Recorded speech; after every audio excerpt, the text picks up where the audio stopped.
Hello, everybody, and we are live here on the channel. I am Eric from Hey Internet Eric here, and sadly, Frenzy could not be with us tonight. However, I have a very good guest. He was going to be our guest regardless. Professional kidult, host of the Yesterdaze Podcast, and Molly Ringwald's #1 fan, Mr. Derek J. Hoover. Derek, thank you for joining me tonight to celebrate some John Hughes. Thank you, sir. Thank you. Your introduction was almost pleasant. Yeah, I like to poke the bear. One of our text messages said that you were going to be happy to be here to discuss the man that was known as John Hughes and probably Yes, sir. rip Molly a new asshole. But hey, it is what it is. I don't like her. Well, let's start off her. positive. Yes. This was a Frenzy idea. If he's not known as Mr. Christmas or Mr. John Candy, he's also Mr. John Hughes. And we wanted to get Derek on because when it comes to nostalgia, the 80s growing up, if it's not Frenzy, you're my go-to guy. And I figured, there you go, you can just see the background. That's not a green screen. That is Derek's office behind him. Yes. Derek is my go-to guy for nostalgia and everything 80s, and I figured he would be the right man to go to, positive or negative, when it comes to Mr. John Hughes. I am not like huge into his filmography, I would say a super fan. Like I like a lot of his movies. To me, he's kind of like Quentin Tarantino. I prefer the movies he writes and not directs more so than when he does both or just directs. What is it about John Hughes to you? You know, what does he mean to you? Is he hit and miss? Is he a favorite of yours growing up and doesn't measure up? Do you still enjoy his stuff? I still enjoy his stuff. There's some of it that doesn't quite hold up for me. Mm-hmm.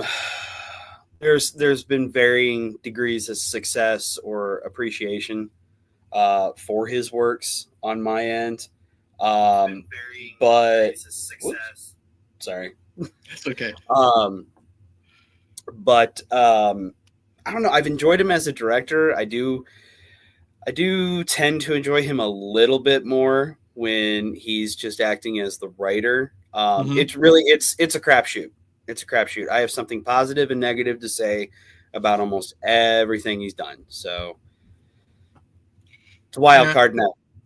Yeah, I mean, he's one of those guys that I was introduced to as a kid, obviously through various movies, and grew to as an adult before the internet was invented. That I liked a lot of John Hughes movies, and I didn't know they were John Hughes movies. Whether they were. I didn't really discover who he was. Like, I enjoyed his movies. I did not know that was him until I was in like high school. Yeah. But I had been enjoying some of his movies since I was, 4, 5. I think that's where I came around. Appropriate ages.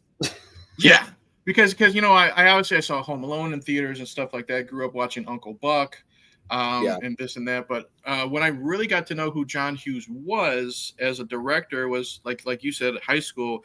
It was health class, and it was like a requirement. Every freshman health class had to have a watching of The Breakfast Club.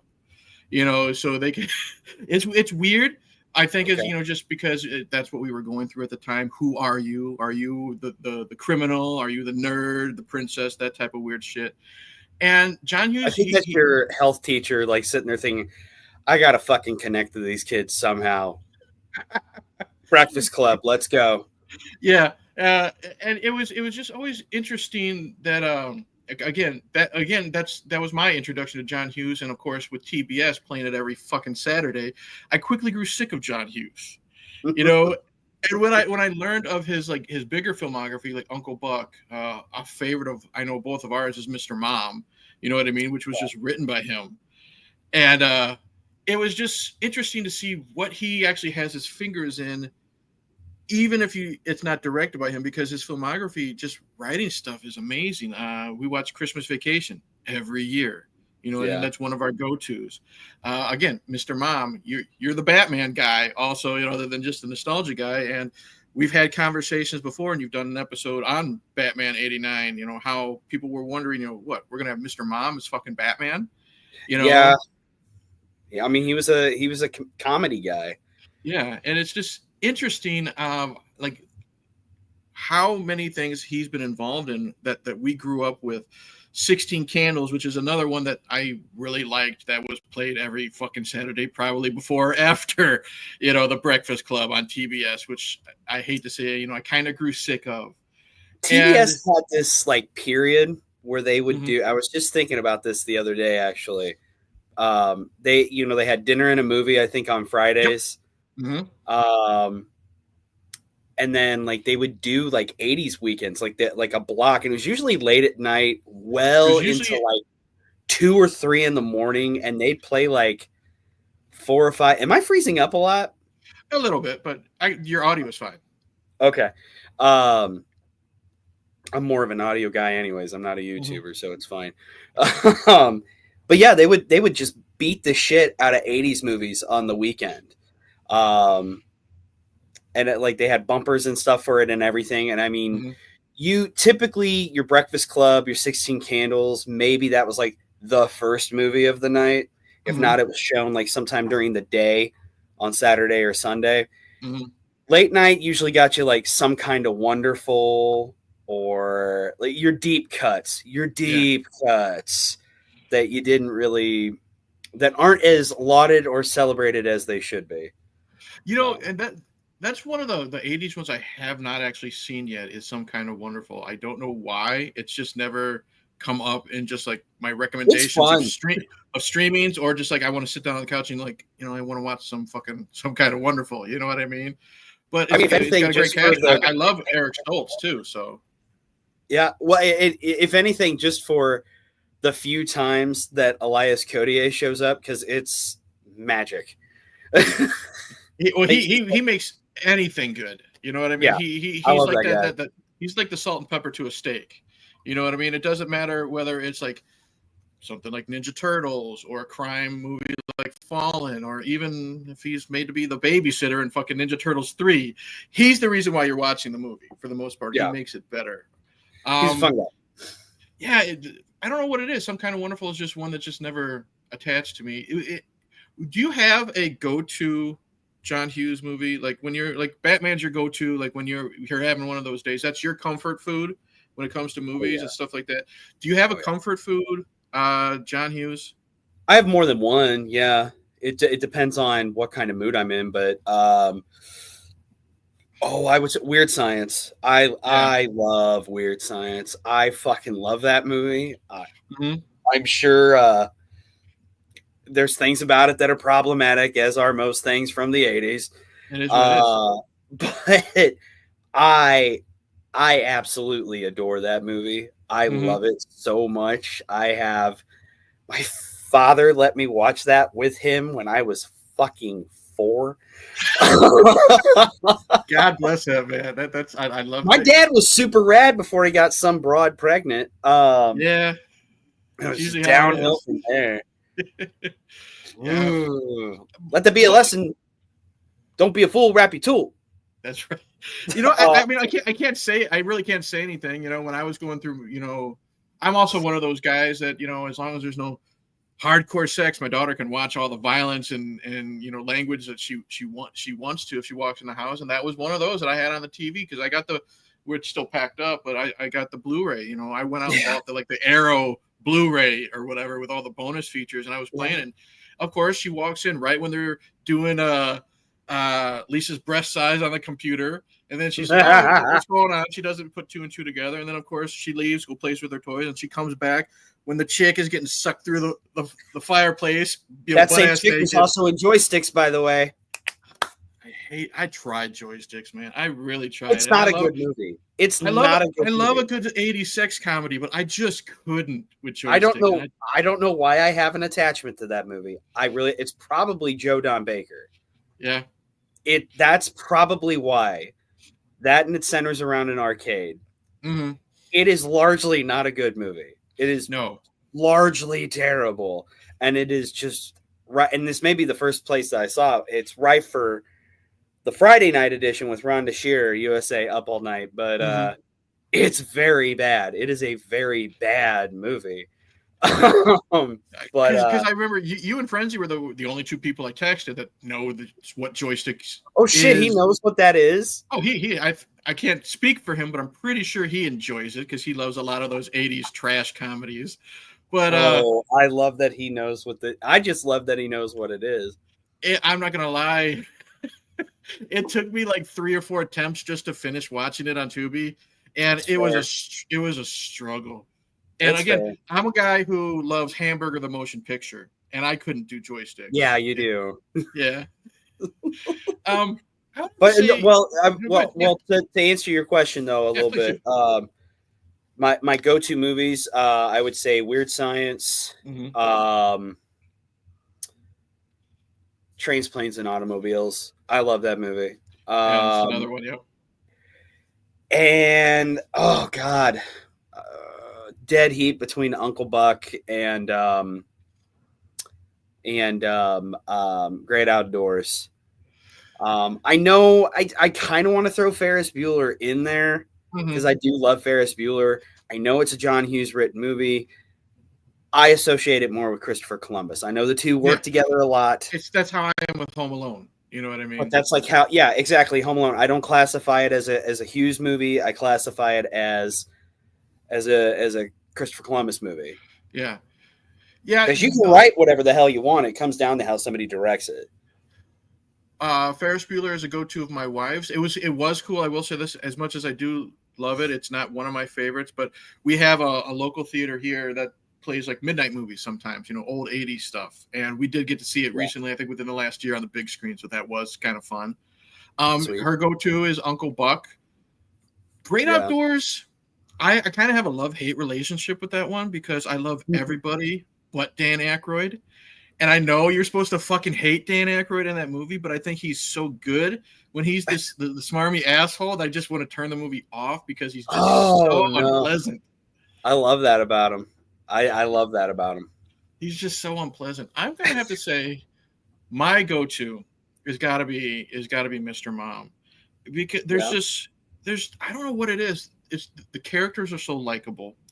You can kind of feel the struggle that Jack has, Michael Keaton, when he is down on his luck, looking for the job. We've all been there as a parent looking for the job. Yeah. Terry Garr, especially the older I get, is always looking fine. I think she's one of the hottest 80s moms, you know what I mean? That was never thought of as an 80s mom. She's a fox. And it's just one of those, I don't know, would you call it a situation comedy? Because it's always Jack is doing this, something bad happens. Jack is doing this, something bad happens. Then we have the fun stuff. Then Jack is doing this, and something bad happens. Because of all the properties associated with John Hughes, and some were adapted to television to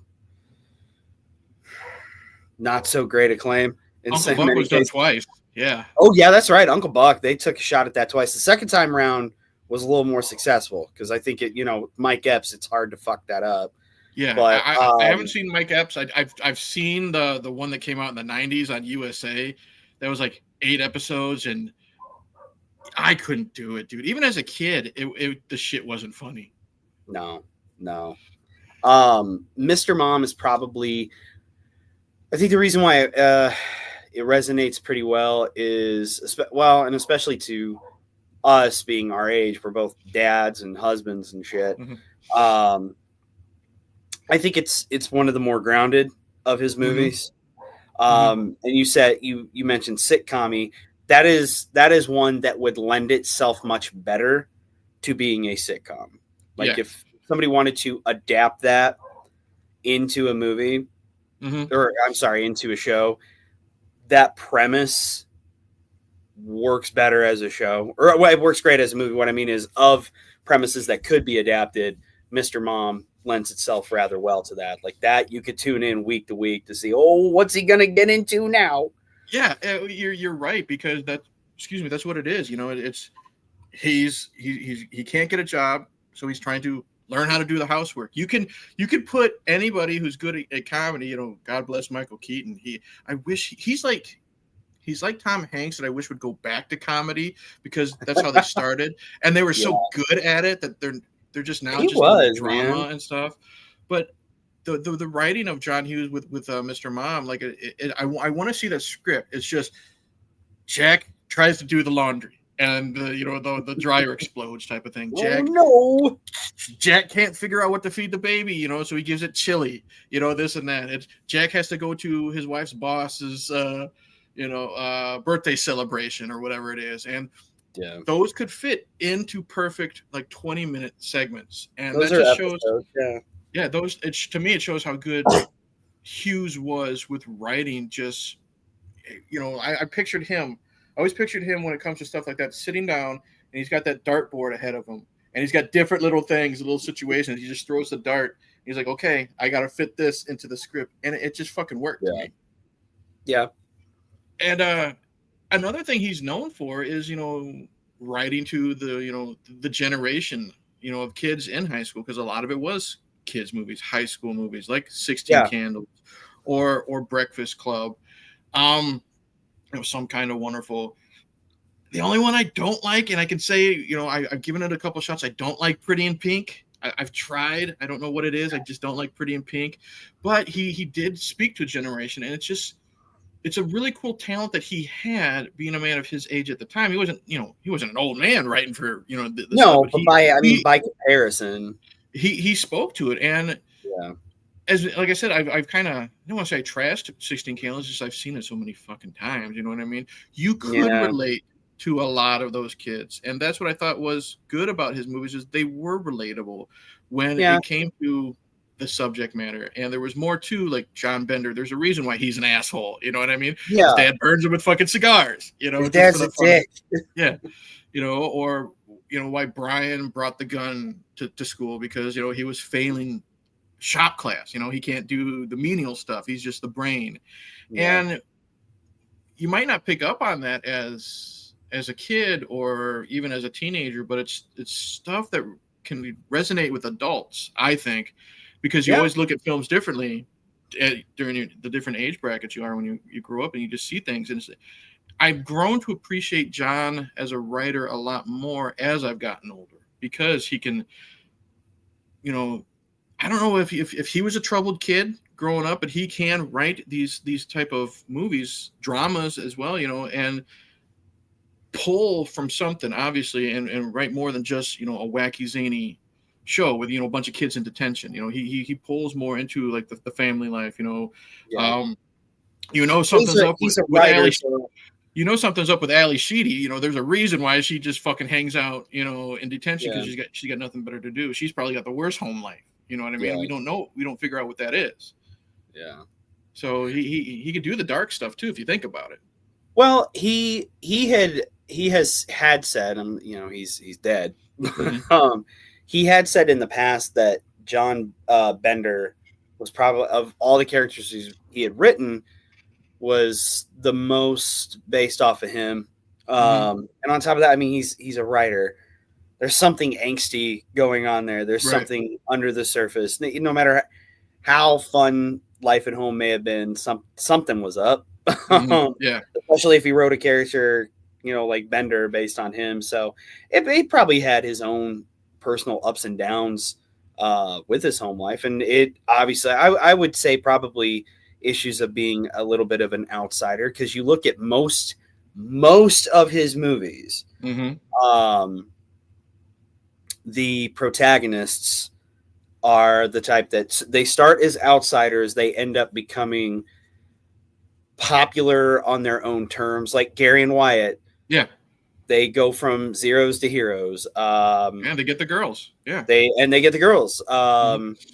You look at Breakfast Club, they're all different. And they all come away knowing a little bit more about each other, and probably, I think you are led to believe, like, once the credits are done, the life that continues in that cinematic universe is maybe these 5 people are different with one another. Maybe they do behave differently with one another. But you haven't seen it. Some Kind of Wonderful. It's Eric Stoltz's character is a little outsider-ish. He's got a huge crush on a popular girl.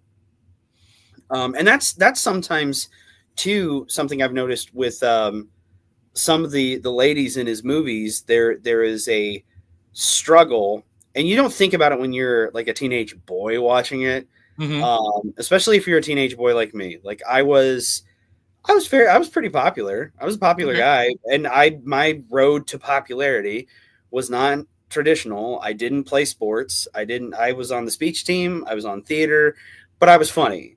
I was funny, and I was never afraid to be myself ever. And being myself, no disrespect to anybody, because one of my best friends looks quite literally like a hellspawn. To anybody who wore, like, you know, had piercings in high school or black nails, like, that's how you express yourself. That's fine. However, there's a lot of people who did that were, as much as they said, I don't want to conform, you're conforming to something. Right. Don't pretend you aren't. Some people are just literally like, nope, this is my style. I fucking dig it. And this is how I'm going to go through the next 4 years. Some people were posers, and now they, you know, wear Izod shirts and bullshit. But anyway,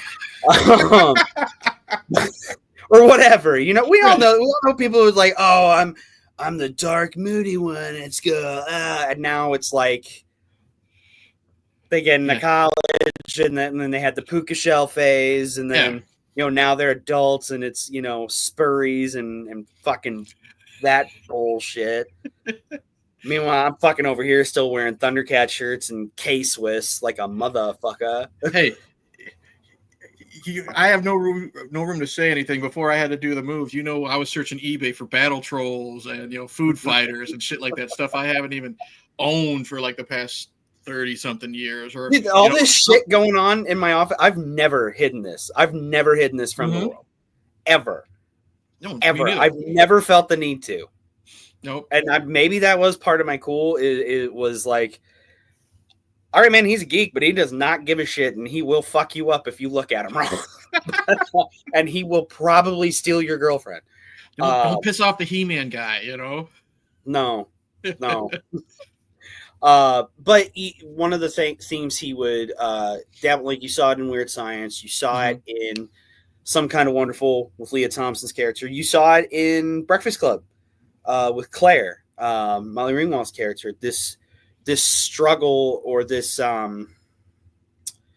pressure to be something, this pressure to be this girl, this pressure to I think he was really good at writing that. He was really good at writing that for boys and girls. So in the cases of the gals I just listed, it was this pressure of, I want to belong. I want to be part of the clique. And there's these expectations of me. And like, well, my mom was a homecoming queen, so I need to be popular too, and all this shit. And then, you know, you look at Andrew in Breakfast Club, Emilio's character, there's kind of the same thing. Like, you're an athlete, you're expected to do this, and this is how I'm very disappointed in you. You know, and then him having that moment of realizing, like, I just embarrassed the shit out of my classmate who has to go home and tell his dad this happened today. Yeah. You know, so I think he was able to tap into feelings of alienation, feelings of being an outsider, feelings of wanting to belong, but not always necessarily wanting to belong to what you belong to, no matter how good and golden it seemed on the outside. I think for some reason, he was really good at tapping into that, and that has to come from somewhere. It just doesn't come from nowhere. That kind of authenticity, you don't just fart it out or imagine. Like, to some degree, he had to have had that lived experience. That's always been my takeaway with him. Yeah, because I mean, I like to say I did research. I've done some, which is, you know, Wikipedia and IMDb bullshit, and I couldn't find a lot about him growing up. It was just mainly his filmography and stuff like that. And one thing I noticed is, like, you know, we both said we kind of prefer the writing stuff and not the writing and directing, but I just couldn't believe how kind of off the wall his filmography is, you know, because he has the serious stuff like 16 Candles with a little bit of goofy stuff, you know, sprinkled in, or Planes, Trains, and Automobiles. There's a lot of serious stuff in Mr. Mom and The Breakfast Club. But then I didn't realize he did shit like Curly Sue and Dutch, and he And he wrote Dennis the Menace and Home. I knew he wrote Home Alone 3. I still haven't, revisited that one. And then like one of his last things he ever wrote was like, well, he wrote the story. He wasn't like the writer of like Made in Manhattan and Drill Bit Taylor. So he was like, I didn't know that, all over the fucking place when it came to him. And say what you want, there are great movies he's written, like National Lampoon's Vacation, and then there's also Baby's Day Out. So, I was going to say, there's in the same year, Baby's Day Out and Miracle on 34th Street. Yeah, I haven't seen that. I haven't seen that version yet, but I do remember Baby's Day Out, and even as a kid, I'm like, this is fucking bad. I mean, I know he's I don't know if he directed it, but I know he was the writer. I'm like, ooh. He didn't direct it. I know he was also involved in the live action 101 Dalmatians. Really? Yeah. Jesus. Yeah, because I'm looking up, like he's got, oh God, I'm not going to count, but from like 82 all the way to, 2008 for Drill Bit Taylor. But like the last thing he was like physically involved in was he wrote Just Visiting. And I think that's another one. That's the one with Jean Reno and some other dude when they were Knights of the Round Table, and they get pulled into present day with Tara Reid, and it's just fish out of water, zany stuff. And the trailer made it look good. The trailer made it look fun, but when you sit down and watch it, it's kind of a chore to get through, and it's just weird seeing. I don't want to. That sounds awful. Oh, it is. It is. That sounds fucking terrible. If there's a patron for the Yesterdaze podcast, keep that. We're not going to do it. We're not going to do it. I'm tightening down some fucking rules going into season 4. I'm going to tell you that right now. Oh yeah. So no Legend podcast, nothing like that. I'm still trying to get you to do that film. No, just because what? You hate Legend, Tom Cruise, because I know how much you say you hate that movie so much. I hate it, but if I do it, it's going to be by my own choice. Here's the thing, man. Like, I'll cover stuff that I hate. That's fine. Oh yeah, I don't mind that. But I'm not going to cover something that's just fucking stupid. Yeah. Just for the sake of fucking covering it. Like, it's from the 80s. You got to No, I really don't. I really don't have to fucking cover it. You know what? Here's a cartoon that's from the 1980s. It's called the Poddington Peas. Guess what? Ain't doing a fucking episode on it. Can promise you that. I'm not going down that rabbit hole. Here's the thing, because you are known for, nostalgia on your show. And lots of times if you talk about a person, you will talk about their filmography. What films, other than obviously Weird Science, what do you think? Because you know Dustin and Jason a lot better than me. Do you have any idea what their picks would be? Because lots of times, they're the curveballs, in my opinion, when it comes to a lot of the stuff they pick. Do you have any idea what they would probably bring to a John Hughes Yesterdaze episode? Or anything you would be afraid of that they would pull into a John Hughes? I stopped being afraid of those fuckers a long time ago.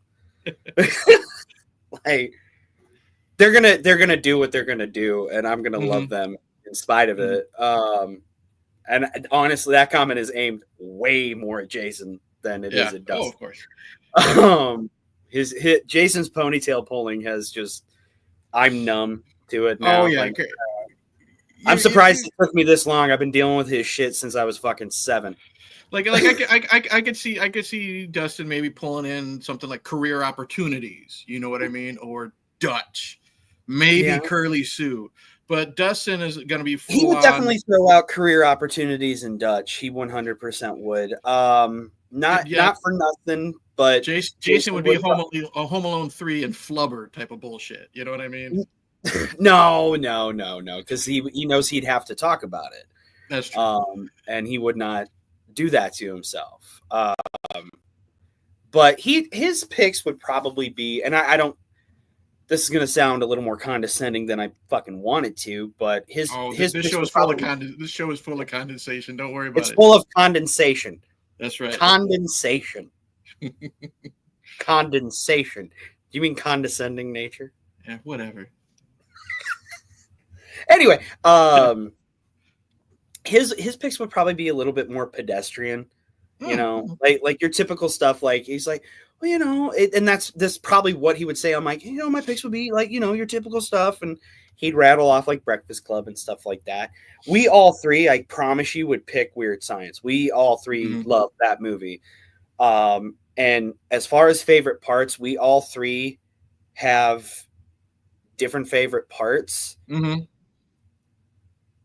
but we all love them very much. Like when they go to the nightclub and the dude goes to put the bottle in front of Gary, and drink it. That is, we all three love that part. We all three will say that part. That is, for some reason, Jason's absolute favorite part of the movie. I think with Dustin, it's when Gary's drunk, like a couple scenes later. My favorite is the missile. A missile, Gary. Like, I fucking love that, and I will say it with all the passion in the world. We love all the same parts, but like our favorite parts are all are different parts of the movie. But that would probably be one of several where we would all three be like, oh yeah, that is a John Hughes Desert Island movie. It definitely is, because there's so many good little bits and pieces to it. Because again, it's kind of like the Mr. Mom thing. There's like, it's just zany stuff sprinkled out here and there. Like, I didn't give a shit about it when I was younger, but as an adult, like my taste in comedy grew and was different. It was more like dialogue and physical humor. It's when Wyatt wakes up after banging Lisa and he has to deal with Chet. And then, God bless Bill Paxton, he just gives that double take when he realizes that, Wyatt's wearing women's underwear and stuff like that.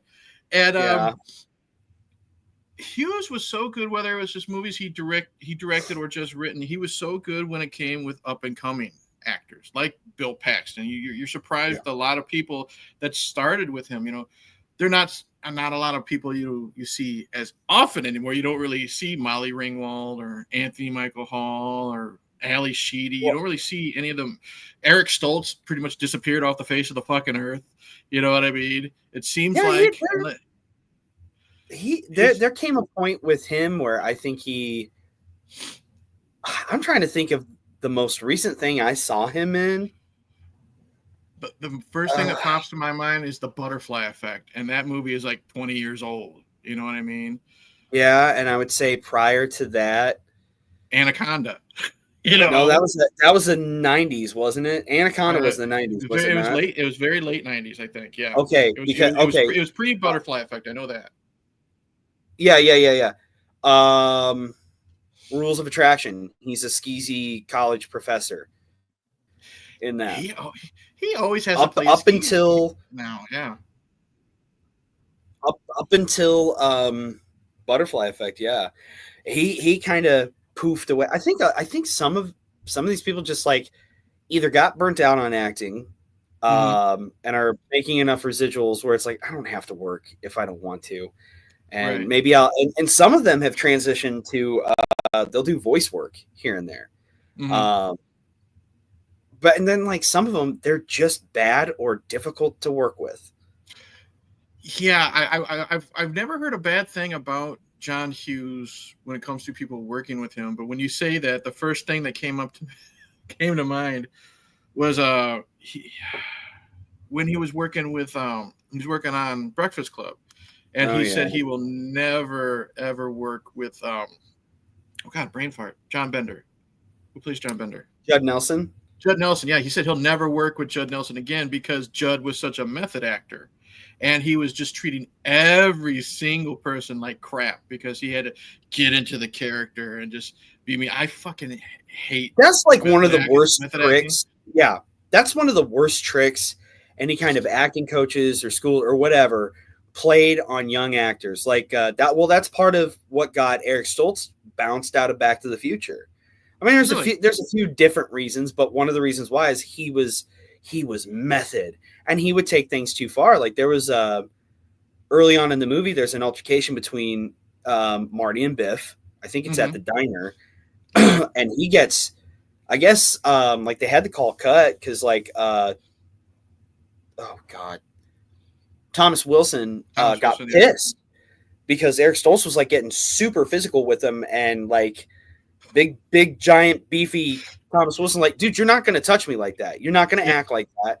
And like, he insisted on everybody calling him Marty and all that. Hold on, I'm going to open the door and see if that enhances my signal a little. Sure. Because I'm in the basement. Yeah. I've never understood. Like, I get method acting, but I've never understood people that take it that far. Like, you know, Sean Penn, you know, when he was doing Fast Times at Ridgemont High, and he had to be called by his character on set in Spicoli's room. Like, dude, you're a fucking moron, and it's early in your career too. It's not like you've earned that. Or when Jim Carrey did that on Man on the Moon, and you know Jerry Lawler beat the shit out of him. You know, I don't know how method acting is stupid. Yeah, I don't know how directors and co-stars can just put up with that shit. I've never understood that. Yeah. There's being a good actor, there's putting yourself in the character, but like I said, you know, demanding to be called Spicoli, you know, shut the fuck up. Especially, like I said, that earlier in your career. I can understand kind of Jim Carrey doing it. Kind of doing that, but Jim Carrey's a fucking weirdo anyways, you know? But look where it got him. It got Jerry Lawler to beat shit out of him because, you know, he's playing Andy Kaufman and that he took the wrestling stuff to be real. You know, he didn't realize Jerry Lawler was in on the bit. You know what I mean? And he's insulting Jerry's girlfriend at the time and throwing food at them. And Jerry just put him in a headlock and he says, "You want to keep going?" And they had to pull Jerry off of him. It's in the documentary that's on Netflix. I'm like, he's got only himself to blame. And it's just one of those things where I kind of lose a little bit of respect because you know what you're doing. You don't have to treat people like shit just because your character is a weirdo or an asshole. Yeah. Yeah. No, you don't have to. It's called acting, not being you act. Yeah. Like, I think one of my favorite, I'll try to find the interview for you later. Timothy Oliphant is on like Conan or something, and he's talking about acting. He's like, this is the easiest shit on the planet. Mm-hmm. They tell me what to read and what to say and what to memorize and where to stand and go here and do that. And then I'm done and I get paid and I go home. Yeah. This is the easiest job I've ever had in my life. So I just never understood it. And like I said, I've never at least read a bad thing said about John Hughes. So it's just that man must have like a patience of a saint when it comes to working with, you know, people like that. And I can understand why he wouldn't work with them ever again. Speaking of movies with Baby's Day Out, and a lot of people don't like Curly Sue. I've never seen it. I want to just to say I've seen it growing up because, you know, it was everywhere.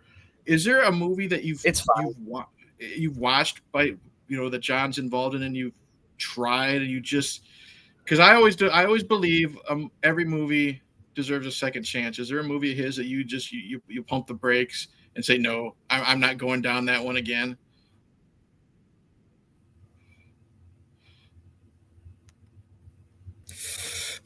Like, I wasn't big on career opportunities. I want to give it a second shot. I mean, I get it. It's more to look at Jennifer Connelly, but I wasn't big on that. I wasn't big on Home Alone 3 at all. That one was rough. She's Having a Baby was okay. Maybe I was in the wrong I've never seen She's Having the Baby, nor do I have a desire to. I just don't think it's in my wheelhouse. I am that person who will judge a book by its cover in a sense. Like, if I don't think I'm 43 years old, I know what I like. I know what I'm not going to like. It's not that I'm against trying something new, but and at this point, with the exception of some of the fucking decisions Shauna makes, that's why she's not allowed to pick movies anymore. Most people in my life know what I will and won't watch, what I will like, what I won't like, what I will just groan over, or what I'll absolutely love. So, there's some things I'm like, I don't need to watch this. I don't need to watch Home Alone 3. So I'm not going to judge his career off of Home Alone 3. I have no desire to see it. I have no desire, or have ever had any desire, even as a kid, to see Baby's Day Out. I'm not going to judge his career over it.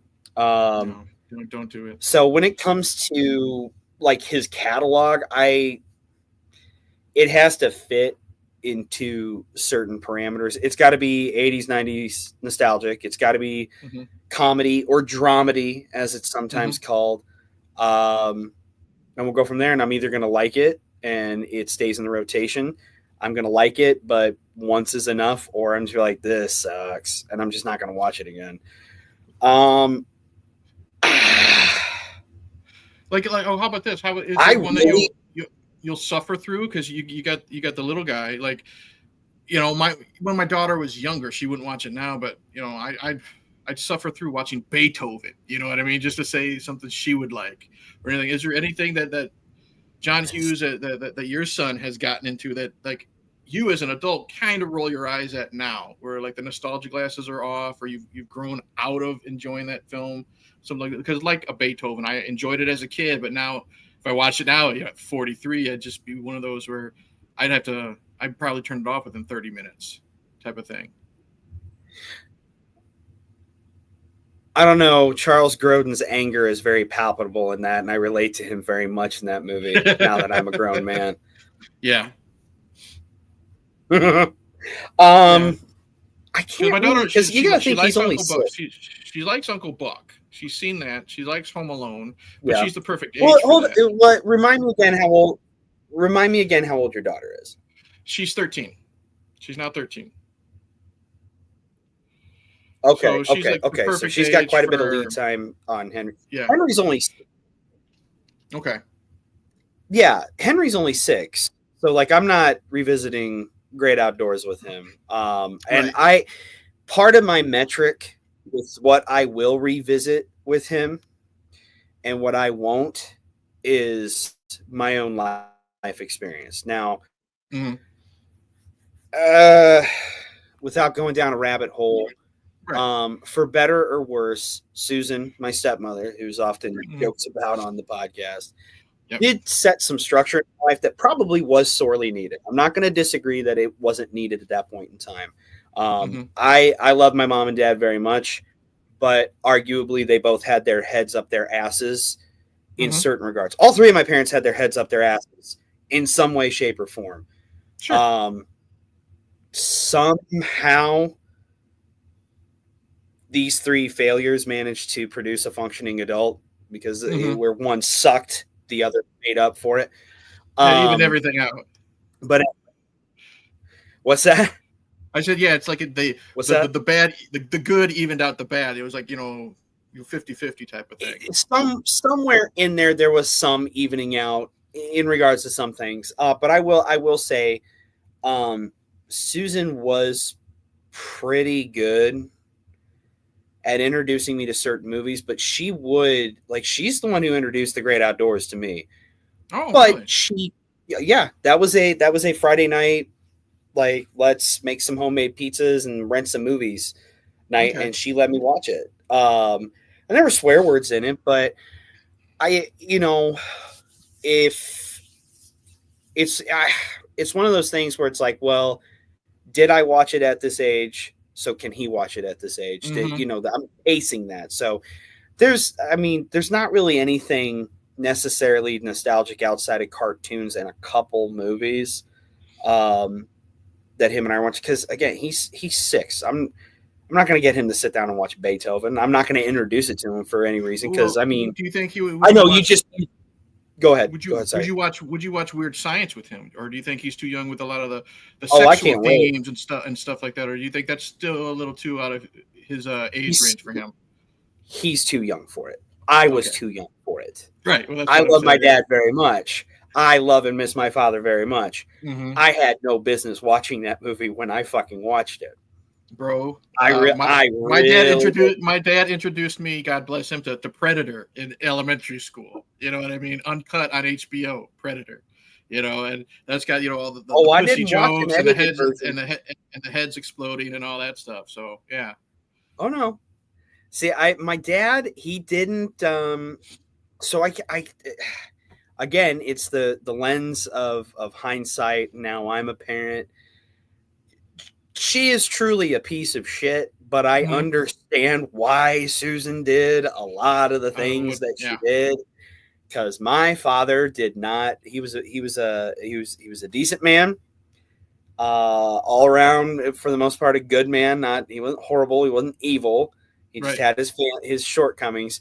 But man, he did not realize there's a great big world right past your nose, and that maybe letting your 4 or 5-year-old watch fucking Weird Science unedited might not be a great idea, and it might have some lasting effects on him. Yeah. I mean, that's, again, in hindsight, that's how I am too with my daughter. My parents were like, as long as there's no hardcore sex, watch all the violence you want. Who cares if, an ongoing thing in Predator is pussy jokes and stuff like that? Or I told you, my mom, the edited version, let me watch The Exorcist in elementary school, just because she liked horror and she wanted someone to talk horror with. But my dad was the sci-fi nut, and my mom didn't give two shits about sci-fi. She wants to watch The Exorcist. She don't want to fucking watch Close Encounters. You know what I mean? So she needed somebody to watch horror movies with. And then now, kind of like in my hindsight with my daughter. Go ahead. Sorry. I was going to say, he's starting to get curious about some things. And we're just like, buddy, you're too little. You're too little. So. Mm-hmm. Yeah, I was thinking in my hindsight, it's like, wow, I watched all these, like, child's play movies. Like, she was never scared of horror movies, but necks getting cut and stuff like that. I'm the horror guy, and she never bats an eye. And it just makes me wonder. It's like, wow, I would have these on in the background, or on. She's in the background playing with Barbies, and she turns and she sees Chucky cut a throat type of thing. It's just making me wonder. It's probably because my dad let me watch whatever the fuck I wanted growing up too. Growing up watching Friday the 13th. And I know you got traumatized by one of the Nightmare on Elm Street movies as a kid and stuff like that. And it's just interesting, the hindsight. Do you think, because like with your little guy, a lot of John Hughes's comedy was dialogue based. Would he sit and watch something like a Mr. Mom, or not right now, Uncle Buck, something like that? Here's the thing. He's 6. He's 6. Right. The world of a 6-year-old is very different than it was 7 years ago, brother. It's very different. Yeah. No, he's not going to sit down and watch any of this shit, not till he's a little bit older. Now, he's seen Home Alone. He loves Home Alone, but there's a lot of action and physical comedy in it. But no, he's Eric. He's fucking 6. He's not going to watch Weird Science. He's going to sit down and. Come on, wait! You fucking been drinking tonight, man? You think he's gonna sit down and break down the dialogue in fucking Breakfast Club? He's 6. Hey, that's why I threw out something like Weird Science or Uncle Buck. There's a talking turd in Weird Science. Kids he's like 6, and it's not. That's a giant misconception. He doesn't get turned into a turd. He's like an elephant testicle or something, I think. No, he gets turned into a goblin troll thing. Everyone's like, he gets turned into a pile of shit. No, he just turns into like a bog troll kind of thing. I always thought he was turned into like a talking elephant testicle, because I know Lisa mentioned something like elephant balls in one of her threats. So that's what I always put two and two. An elephant's testicles. They're not lately. They're not the size of a Fiat. Well, it could have been a long time coming before that elephant had a good time. I don't know. That's not how balls work, man. Yeah, I know. It's been a while. Come on. Well, like you said, with kids nowadays, John Hughes is more of a teenager type of writer. That's going to be like the teen era with Henry. That's what I'm looking forward to. It's like, okay, he's 11, 12, he's junior, because that's when I started really discovering them. Mm-hmm. Like Weird Science, okay, Dad let me see it when I was a kid. Mm-hmm. And I think a lot of that is he just wasn't fucking thinking. Right. I didn't start finding John Hughes movies until outside of Ferris Bueller. Again, that was a Susan rental. That was a Friday night. But again, it's aside from some language, it's not that bad. No. Same with Great Outdoors. It's aside from some bits of language, it's not that bad. There's no nudity, there's no F-bombs or anything like that. But things like Breakfast Club, hell, Uncle Buck. I don't think I discovered Uncle Buck until I was about 10. and it just so will you fuck off? Not you, this cat who out. I can't wait to hear dude, I'm so sick of animals, man. I can't wait to hear the audio of this where it's just, we just got, we're having a nice conversation, then you tell me to fuck off, it sounds like. Well, okay, it's this fucking cat only wants to be around me at the most inopportune, inconvenient times. So he'll want to come up and rub on me when it's my laptop. I'm like, I'm just going to rub up against this. Is this at all inconvenient for you right now? And then at night, it's like, oh, I want to sit in your lap. But it's going to involve me kneading and clawing you through blankets and shorts and everything else. Like, I do get the fuck away from me. Like, I'm so sick. I'm sick of animals, dude. Sick of animals. Is it your cat or is it Sean? No, it ain't my fucking cat. What are you? That explains it. I figured. It's not my cat. None of these animals are mine. Not really. The beagle was mine. I came into the relationship with him. And he's very old and he's very annoying, and that's fine. And I accept that he's annoying. I accepted that he's annoying a long time ago. That cat, I didn't ask for that fucking cat. One of the dogs I acquiesced to, actually the other two younger dogs, I acquiesced to. I bonded with one because she was there for me when my mom died. Mm-hmm. But other than that, Daddy is starting to lose his patience with animals. She is now taken to feeding a couple stray cats outside. Oh, no. And leaving food for them. I have so famously, you know this. Your regulars in the chats and stuff may not. We are very famously sleep divorced. And it's not because there's any animosity or love gone. Like I cannot share a bed with that woman. Mm-hmm. And honestly, the idea of sharing a bed with somebody after years and years and years of sleeping by yourself, the more I think about it, the more I realize I'm like, that's kind of fucked up that we ask people to do that. Yeah. And we ostracize people for having separate beds or separate bedrooms. Like, well, I've gone my whole life having this. I'm joining my life with you. I love you, but why can't I have my own space or my own bed? We're very similar on important things, but when it comes to certain things, we're very different people. Like I set a timer on a TV, or I'll turn on something that's going to help me go like ambient kind of shit. It's going to lull me to sleep. No. Her. No, if it doesn't involve murder, rape, dead bodies, a housewife being put in an oil barrel and just nobody found her for years. If it doesn't involve that shit, she ain't going to sleep. And you can't turn the TV off because that helps keep her in the sweet dulcimer white noise sounds of the murderer had a necklace made of vaginas. It just helps her stay asleep because she's a white woman. She's a white woman. She's a crazy ass white woman. That's what they do. Mm-hmm. But in addition to that, all the animals have to be on the bed with her.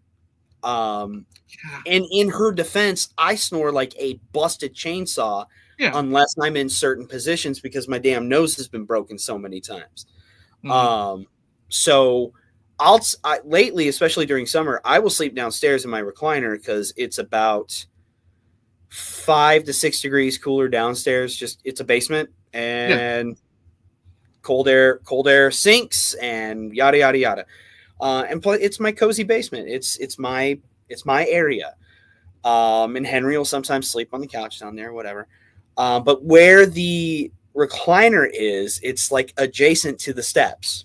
Mm-hmm. So if she goes to go out on the back patio to fuck around to feed Scout and Finch and Atticus the groundhog and Ranger and Indy the raccoons. I was waiting for a raccoon to show up. Yeah. Oh, they show up. You should have. Happy day! You should have seen her elation, Eric, when a groundhog showed up on the camera one morning. There's a groundhog now. I'm going to name him Atticus because the cats are Scout and Finch. Like to kill a mockingbird. Yeah. It's all very esoteric over here. Boo Radley, the pig, will show up one day when you come home from work. No, knowing my luck, it's gonna be a fucking possum named Boo Radley. Can't be something. Can't be something cool like a fox or a bobcat. It's gotta be something ugly and scary. Yeah. It's gotta be something that is just truly a real bugaboo for me. So, short answer to your question: no, that's not my fucking cat. He tries to be my cat. I get. He does this every single fucking time.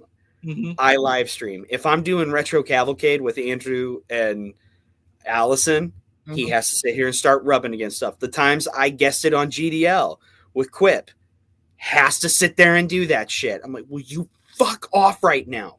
Why? You can swish figure eight between my legs any other day of the week. Leave me alone right now. Leave me alone. Read the room, cat. Well, that's how it was. That's how it was when I first started live streaming. And as my daughter got older, she didn't want anything to do with me until I'm in my room with the door shut. And that's when you suddenly, what are you doing? Yeah, Dad. What are you doing? Dad, can you open my juice for me? Why don't you ask your mom? She's she busy. Doesn't do it right. Yeah, she's busy. What's she doing? Watching TV. You know, that type of stuff. Yeah. Yeah, but that's the name of the game, man. And when it comes to podcasting, but see, when a kid does it, I find it funny and charming. When that damn cat that I didn't ask for does it, it makes me want to hop on Big Bad Toy Store and buy more action figures. Well, and that's one thing you could say. Yeah, you know. I've already made that clear to her. Yeah, you got a new. You got the the home base of the Thundercats. And where did that come from? Well, the same place fucking the possum came from. You know what I mean? Fair is fair. If you don't think that I haven't looked at the Cat's Lair available from Super 7 that scales with my 6-inch Ultimate Thundercats, if you don't think that I haven't looked at it and I watch it to see if it goes on sale and I haven't sat and done toy math to figure out how the fuck I can buy it, you don't know me at all. Oh, I figured you have, my friend. But yeah, once she started feeding, the cast of Charlotte's Web out there, I will say though, if a rat shows up, if it doesn't sound like Paul Lynde, I'm killing it. I might name it Templeton. I don't know, but yeah, once she started feeding the cats and started saying shit like, I need to figure out how to build an enclosure for them, for when it gets cold. Because I know you don't want them to come in the house, blah, blah, blah. That's when I was like, don't you ever say a word to me again about the action figures that I buy. Because if you die tomorrow, I can't sell a cat enclosure to help cover a few bills or to properly invest for Henry's future. I die tomorrow, you can sell some shit and have a chunk of change that can either be invested or set aside for Henry or pay some shit off. Yeah. So fuck off. Don't give me shit for buying. Don't you dare give me shit for He-Man figures or Superpowers or Thundercats or Mask. No. Anyway. We're supposed to be talking about John Hughes, right? You feel a little better now, Derek? You need to get that out. You need to get that animal hate out. That's what I gotta say, I feel great. I'm fucking psyched. No, I will probably, I'll probably start introducing him to those kind of movies. Because there's stuff outside of John Hughes that I think would be fun to watch with him. Like Red Dawn, I think him and I would have a good time watching Red Dawn. There's some light action from the 80s. There's some action sci-fi from the 80s that I don't think he's he's not ready for Conan the Barbarian. He's not even ready for Beastmaster. Have you seen Mark Singer in that? I mean, he's delicious. You can just spread him on toast and then fuck the sand. He might. 6-year-old. He likes Thundercats, He-Man, the air quotes violent kid stuff. He might be ready for Conan the Destroyer. That's PG. You can't watch him out of order, though. Yes, you can. Yes, you I'm can. Not doing That's that. How I did. I grew up with the Destroyer. Okay, well, you live your life in chaos. Okay, you do that. Really? Oh man, Conan. Again, we'll go on our tangents. Conan the Destroyer was a big part of my childhood, and I prefer it over the Barbarian because I think because of how batshit crazy and zany and, you know, goofy. I haven't watched it is. Destroyer in a long time, to be honest. It's one that I was surprised. My daughter, now she's older than you guys. She was probably 12. We did it for a podcast last year. I had to rewatch The Destroyer, and it was one of those that she sat down and watched from the very beginning, and she just loved it. Yeah. Now again, there's big age difference between yours and mine, but just the use of the magic, the over the top action. She fucking loved Grace Jones. Grace Jones was a badass to her. Yeah, she loved Grace Jones. How she loved the fact that, you know, Grace Jones was this big, tough woman who will go after, you know, anyone and everyone. But then there's that scene where she's scared of the mouse. You know, little things like that that my daughter can pick up. And you know, expectations. Yeah, I think your guy would love watching Conan fight that mirror monster or whatever the fuck that beast is called. You know, yeah, the wizard turned into. So yeah, is there anything? To hurt it. Is there anything John Hughes wise that, other than Weird Science, that you are kind of excited to introduce him to? Like maybe Christmas Vacation when he gets older, or something like that, where it is something you guys can sit down as a family to watch, and he might pick up and enjoy it. This might be the first year we do Christmas Vacation for him. Oh, okay. Because he watched Christmas Story last year, and he did okay with it. Mm-hmm. The Old Man, he thought The Old Man was funny. Yeah. How do you not? Yeah. But I think he's at an age now we probably watch Christmas Vacation, and he may enjoy some stuff with it. I am honestly excited for when he, you know, starts becoming a young man, and we can watch stuff like Some Kind of Wonderful, Breakfast Club. Excuse me. Dutch and Planes, Trains, and Automobile, but I think he's going to have to be like between 9 and 12, because 6 he's going to get fucking bored with those. Yeah. Dutch, he's not going to get subtext. He's not going to get the like, oh my God, John Candy's wife is dead. Mm-hmm. You know, he's not going to understand that now. You had asked, are there things you'll power through? Yeah. I fucking hate Pretty in Pink. We tried it. Like I said, my buddy came over, and my wife was born in 78. I was 81. My buddy was 80. So we're 80s kids. You know, we still live in that decade. That's our favorite music, most of our favorite movies. And my buddy Derek, he's either wanting to, whenever he comes over, how's he spell his name? Derek, just like you. Very good. There's another way to spell it? There's a few ways. There's only a couple that are acceptable. Okay. Well, he's whenever he comes over, it's either an 80s film. Yeah. Or a really bad 80s film. Like, he's the one that introduced me to shit like Samurai Cop and Hamburger the Motion Picture and stuff like that. Like, we watched Hamburger the Motion Picture, and I got my wife to actually leave the room because she's like, I can't handle this shit. And when next time he comes over, we're watching Jim Cotta. I haven't seen Jim Cotta, so we're gonna have him come over. Oh wow, okay. And he's the Never Too Young to Die. If you've ever seen that one, where John Stamos is one of the James Bonds is I don't know which actor who played James Bond. He's a secret agent, and he's killed in the field by a transsexual Gene Simmons. I was just gonna say, is that not the movie? Yeah, where it's trans Gene Simmons. Okay, it's trans Gene Simmons who wants to poison the world. He wants to poison the world's water supply, and is up to gymnast John Stamos to save the day while banging Vanity. So that's my relationship with Derek. And he came over. He's like, he texted me. He's like, I'm coming over. Like, no. Hey, can I come over? I'm coming over. We're watching an 80s movies, and it's got to be John Hughes. You got to pick it. And I said, he came over, and we went through, I don't know, Tubi or whatever fucking app we were doing, and we picked Pretty in Pink because I hadn't seen it, he hadn't, and my wife didn't either. And all three of us just hated it. We just couldn't do it. And I think it's been years, so I do think it's due for a rewatch, but I think it's just because maybe it wasn't zany enough, or the dialogue wasn't witty enough, or I just couldn't handle the characters. I just didn't give a shit, which is very rare because John Hughes can miss, like, out of those 3, 9 times out of 10, he's always got those 2. You know, whether it's zaniness, witty dialogue, or likable characters, and I couldn't find any in Pretty in Pink when we were watching it. It's kind of Pretty in Pink. It's hard to.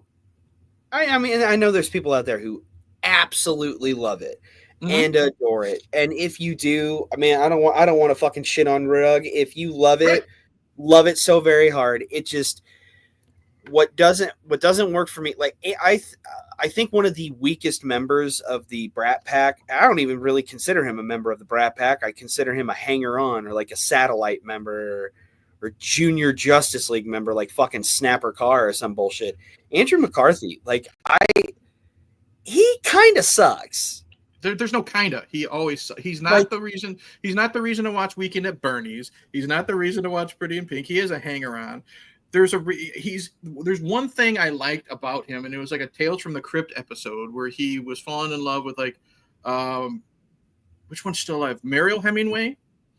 She was like a bitchy neighbor, and he got like a love potion to make her fall in love, type of thing. And I think the only reason why I loved it is because I grew up having a huge crush on Mariel Hemingway from Superman 4, you know. Yeah. And Andrew's only in it for like 20 goddamn minutes, you know, and that includes, you know, the beginning and end with the Crypt Keeper. He's hardly in it. He's definitely a hanger-on, and if he's the lead and you can't get behind your lead, you can't really get behind the movie. Well, and that's the thing. I didn't believe him as like the popular guy who's, you know, getting with the girl from the wrong side of the tracks or whatever. Right. Like he is. Now this isn't a Hughes movie. It is a Brat Pack movie. I just recently watched it. It does not hold up for me at all. But I will say this. Andrew McCarthy does have a couple good liners in there because he's good at, I think he's good at, like, you put him in a situation where he's like straight man, dry wit. He's good.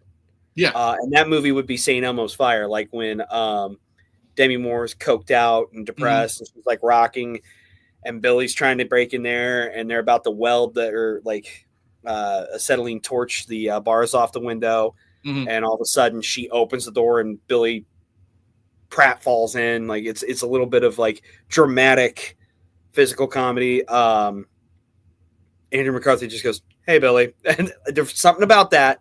Yeah. As much as that movie doesn't hold up for me, I love that line. I love that bit. But in Pretty in Pink, he's just, that's not believable. Ducky is insufferable. It's like, bro, take a hint. Yeah. Take a fucking hint. Like, you're almost as bad as Kirby, Emilio Estevez's character in St. Elmo's Fire. Like, dude, she's not into you. She's just not into you. Calm down. Fucking go. Like, really about the only good thing about that movie is James Spader's asshole character. This is like young, long hair, hot James Spader. Yeah. Like, you're like, oh. Huh. Yeah. I'm feeling something. 80s and even I don't know what it is, but it's 80s and even early 90s Spader was peak. He was great at being that asshole. I don't think he's ever played like a decent person. Like whether it's, you know, something like Pretty in Pink or I don't know, you're not a big horror movie guy, but the Jack Nicholson movie Wolf, where he plays. I don't count that as a horror movie. That's a supernatural movie. Okay, it's a supernatural beast movie. Okay, werewolf movie. Okay, here's what I don't like. I don't like blood and gut. Okay, blood and gut, needless sinew. You don't need violence for the sake of violence. Yeah, Terrifier. That type of shit. Fuck Terrifier. No, not all the money in the world, all the vintage action figures in the world cannot get me to sit through those fucking movies. You could literally back up to my house in an A-Team van replica filled with some of my favorite toys and like, here's the keys, driven by Mr. T, and it wouldn't work. I would prefer Faceman. Dirk. True. Yeah. Me too. Because then I would want to talk to him about Battlestar Galactica. But but you could do that and say, this is all yours. All you have to do is watch this movie and say, get the fuck off my property now. Like, it's not going to happen. I never liked the Freddy Krueger movies. You know what? I could probably go back and revisit some of the Jason movies. Maybe. Because I think the difference with those is Freddy is a fucking pedophile. Yeah. And a piece of shit. Jason, there's a lot of revenge involved because he was an outsider kid that, you know, unfortunately was killed because, you know, some teenagers had to fuck. Yeah. But like like slasher movies, not into them. I don't mind some good psychological horror. Like the first Saw movie, I thought was like that was like damn, because there was a lot of psychology to that. But as those progressed, those became more like body horror and blood and guts. It was all about the violence and not the story. What's the genre that stuff like Hostel, torture porn kind of shit?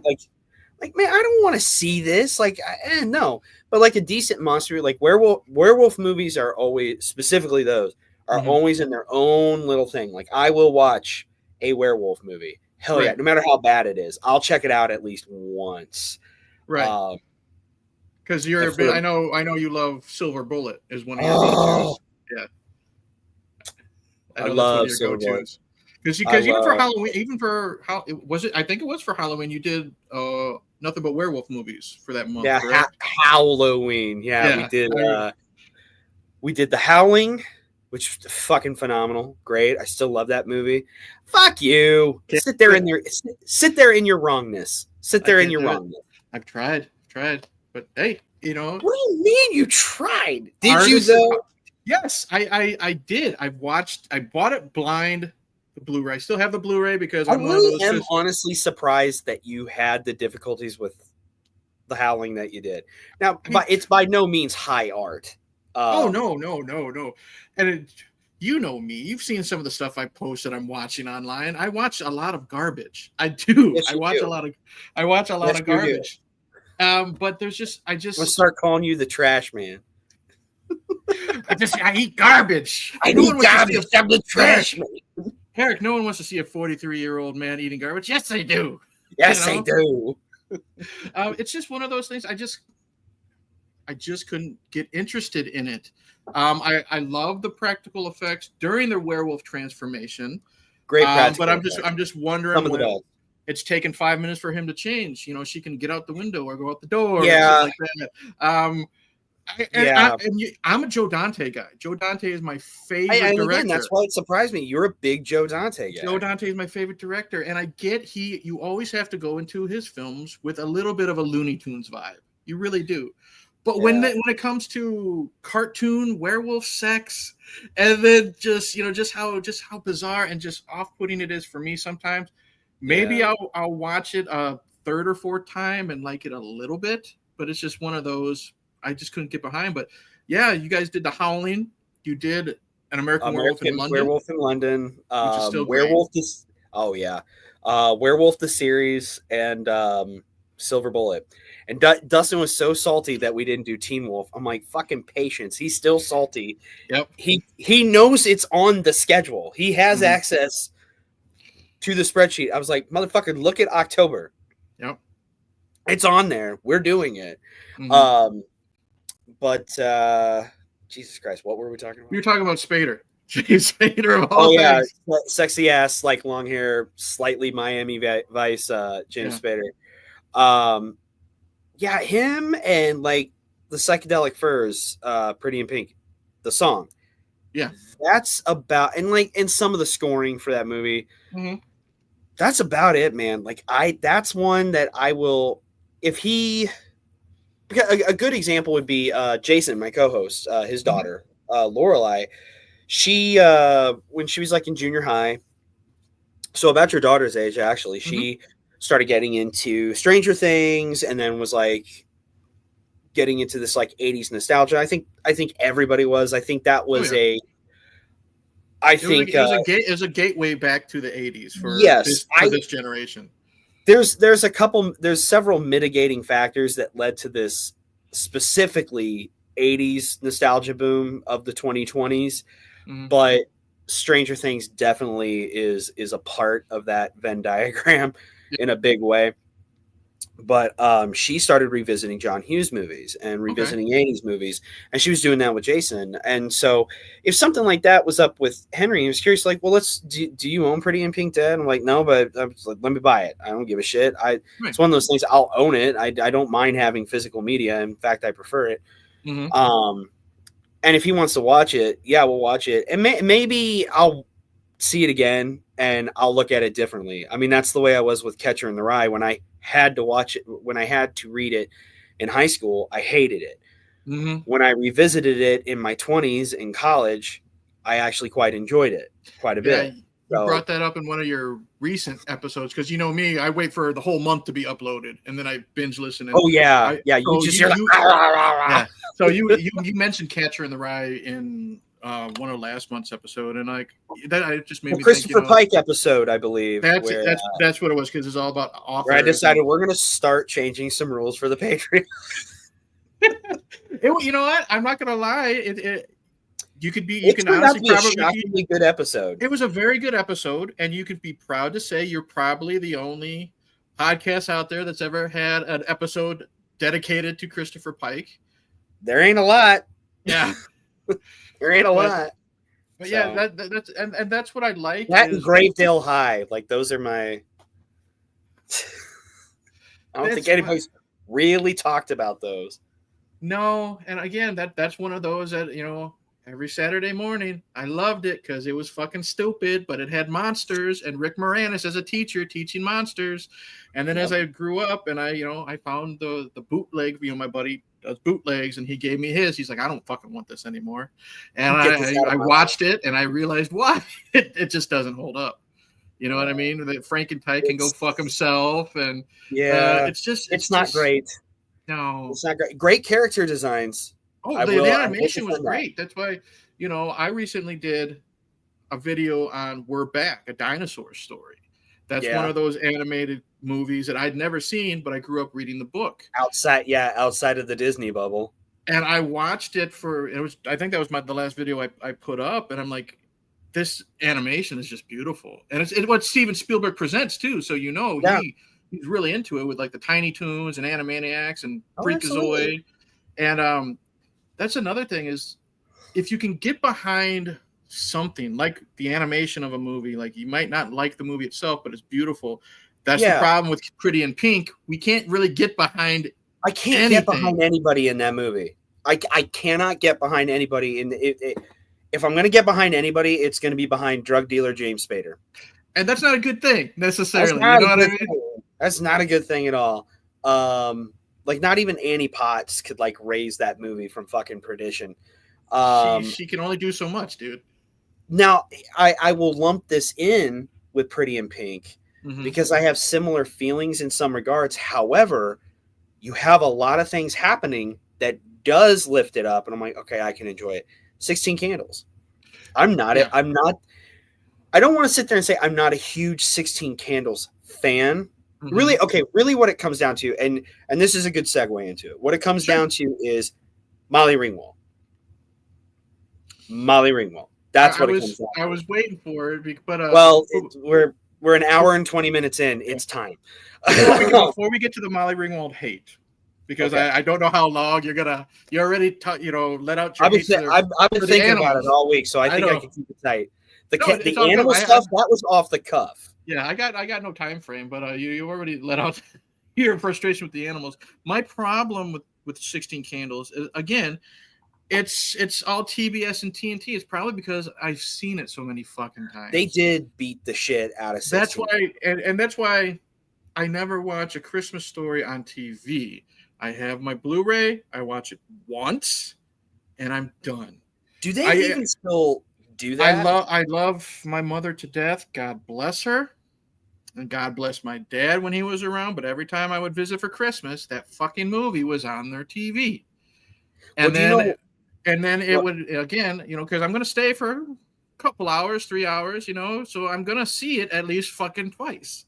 And then I'm going to go to the in-laws. And guess what's on their TV? They're going to have it on. And in defense of that, that's the problem I had with 16 Candles. But go ahead with your defense. I was going to say, in defense of that, it's especially on a holiday, it's great to have on in the background. Yeah, you know what I mean. Like just to have it on, almost like ambient noise. And it's what's interesting is what predated that was. So it was, a lot of people think of 24 hours of Christmas Story. But there was a 24-hour cycle that predates that on another Turner channel. For those who may not remember, 24 hours of It's a Wonderful Life. Yes, I remember that because my dad loved that movie. And early days of TNT, my friend. Yes, we're talking late 80s, early 90s TNT. Back before Cartoon Network, and they had like the 3-hour cartoon block in the evenings. Back in those days, yeah. Yeah, that's a movie I saw for the first time within the last it was, I think, COVID Christmas. That's the first time I saw it, really? Because, and it's just one of those, like, I'm never going to sit down and be like, I want to watch It's a Wonderful Life. You know what I mean? Yeah. And I did, and it's one that I've seen again since then, and it's just, again, it's a dark movie. I didn't realize it was so fucking dark, but it's just so well It's a lot darker than people think of. It's a lot darker than people think. But I mean, there's a lot of hope in it too. Oh yeah, I mean, it's a fantastic movie. Jimmy Stewart is great. Frenchie couldn't be here. Jimmy Stewart is one of his all-time favorite actors of all. I loved it just again because of I do like my stories with a little bit of dark to it. And I'm also one of those kids or one of those guys, but I was one of those kids growing up. Like if it's someone that I knew from something else that just shows up, and I'll point like, hey, it's that guy. Alfalfa from Little Rascals, just the kid that opens up the pool and stuff like that. So that was kind of fun to see.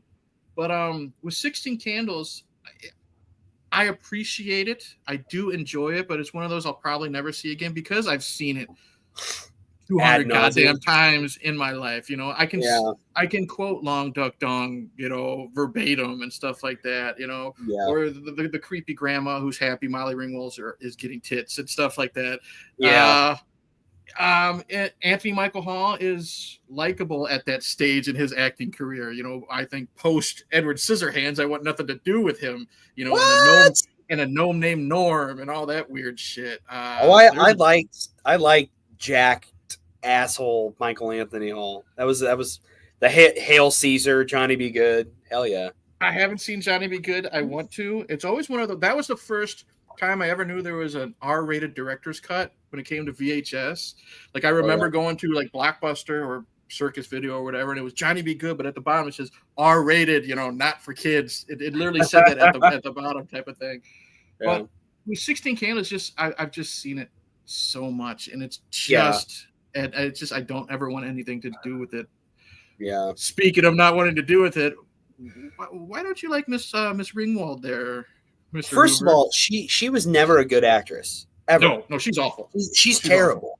She is. And you look at these 16 Candles, Pretty in Pink. I would honestly say her tour de force or remotely being good at acting, or coming somewhat close to it, was Breakfast Club. Yeah. Well, hold on. Real quick, can you who's in She's Having a Baby? Let me look right here. She's Having a Baby is Kevin Bacon, No, Elizabeth McGovern. No, never mind. I haven't seen Alec Baldwin. Yeah. There was another movie she did where she got. It was a movie. It was her, young Patrick Dempsey. Might have been post Can't Buy Me Love, where like they're a high school couple. He gets her pregnant. I saw it years ago. I could look it up later and figure out what it is. But for the most part, I just found her acting to be very stilted, and then it's like, I'm like, okay, well maybe some of that's because she's a kid. Right. It's not like I ever went back and revisited ABC's Townies with a young Bill Burr, but she played the mom for some reason. Shauna was more into it than I was, it was one of those things where it's like I kind of watched it with Shauna because I hated all the acting. But there was an actor with Down syndrome on there. Life Goes On. No. It was Secret Life of the American Teenager. So this had that one girl who ended up being in like Fault in Our Stars and Maze Runner and shit like that before she really blew up. She's like young in this. Okay. Molly Ringwald is in that, and she plays a mom, and her acting sucks. So it's not just like, okay, no, you were kind of bad as a kid. No, you just suck. You're not a good actress. You were somehow a draw. You were somehow a name. And you somehow got asses in seats, though I do not understand why, because you're not, she was very wooden in her acting, and like I've never found her terribly attractive. I don't think she's ugly, and I know that sometimes it's shitty to like comment on like how somebody looks, but it's like you got to think with these teen movies, they're doing some of the casting based on type and how they look, and there's supposed to be like some attractiveness to them, right? And nobody's expecting you to have a movie where the high schoolers are perfect 10s. I know that became a trend at some point with movies. It's kind of disturbing in a way. Yeah. But like just like somewhat cute, somewhat attractive. I've always felt, even as a teen, I never found her attractive. I've been that way too. One of my vices, I guess, if you want to talk about the opposite sex, is redheads. She's one of the few times you're a good company. She's one of the few times a redhead will not win. When it's like this redhead versus this person. The other is, I'm a Marianne guy, not a Ginger guy. I will pick Ali Sheedy. Marianne all day. I will be blind and still pick Ali Sheedy over Molly Ringwald. And it's just like you said, she's not unattractive, but there's just she's got super resting bitch face, which I think is part of it. That goes to the wooden acting. Like I recently always has this look on her face of, I don't want to be here. Yeah. There it is. Thank you. That's what it is. She always looks like she just doesn't want to be here. Like she would. And dude, it even continued into that fucking show that was in the 2000s, like the mid-aughts or in the teens. She just looked like she would rather be any place else. Just this. Like that's literally the look on her face. But I think what really upped the ante for me being like, man, fuck you, was when it became, and I want to preface this with saying to actors and actresses who have come out to talk and open up about pieces of shit in Hollywood. One, good for you for finally being able to speak to that, because it's not easy to speak to any kind of abuse you've suffered. But I'm more impressed with the ones who do it. And the asshole is still alive and can be held accountable. Like Harvey Weinstein, for example. What frustrates me is John Hughes has been dead for many, many years. Right. And Molly Ringwald picks when it's fashionable, and cancel culture is very chic, if you will, to shit talk him and talk about her experiences and blah blah blah. And it's like, look, if you sincerely felt that way, that sucks and that's not cool. However, you have been largely irrelevant for a very long time. So it's not like you had anything to fucking lose by coming out sooner. And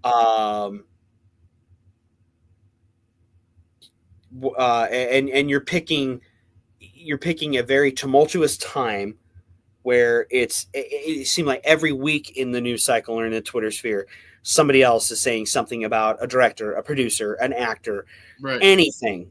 Well, like Patrick says right here, she's jumping on the bandwagon.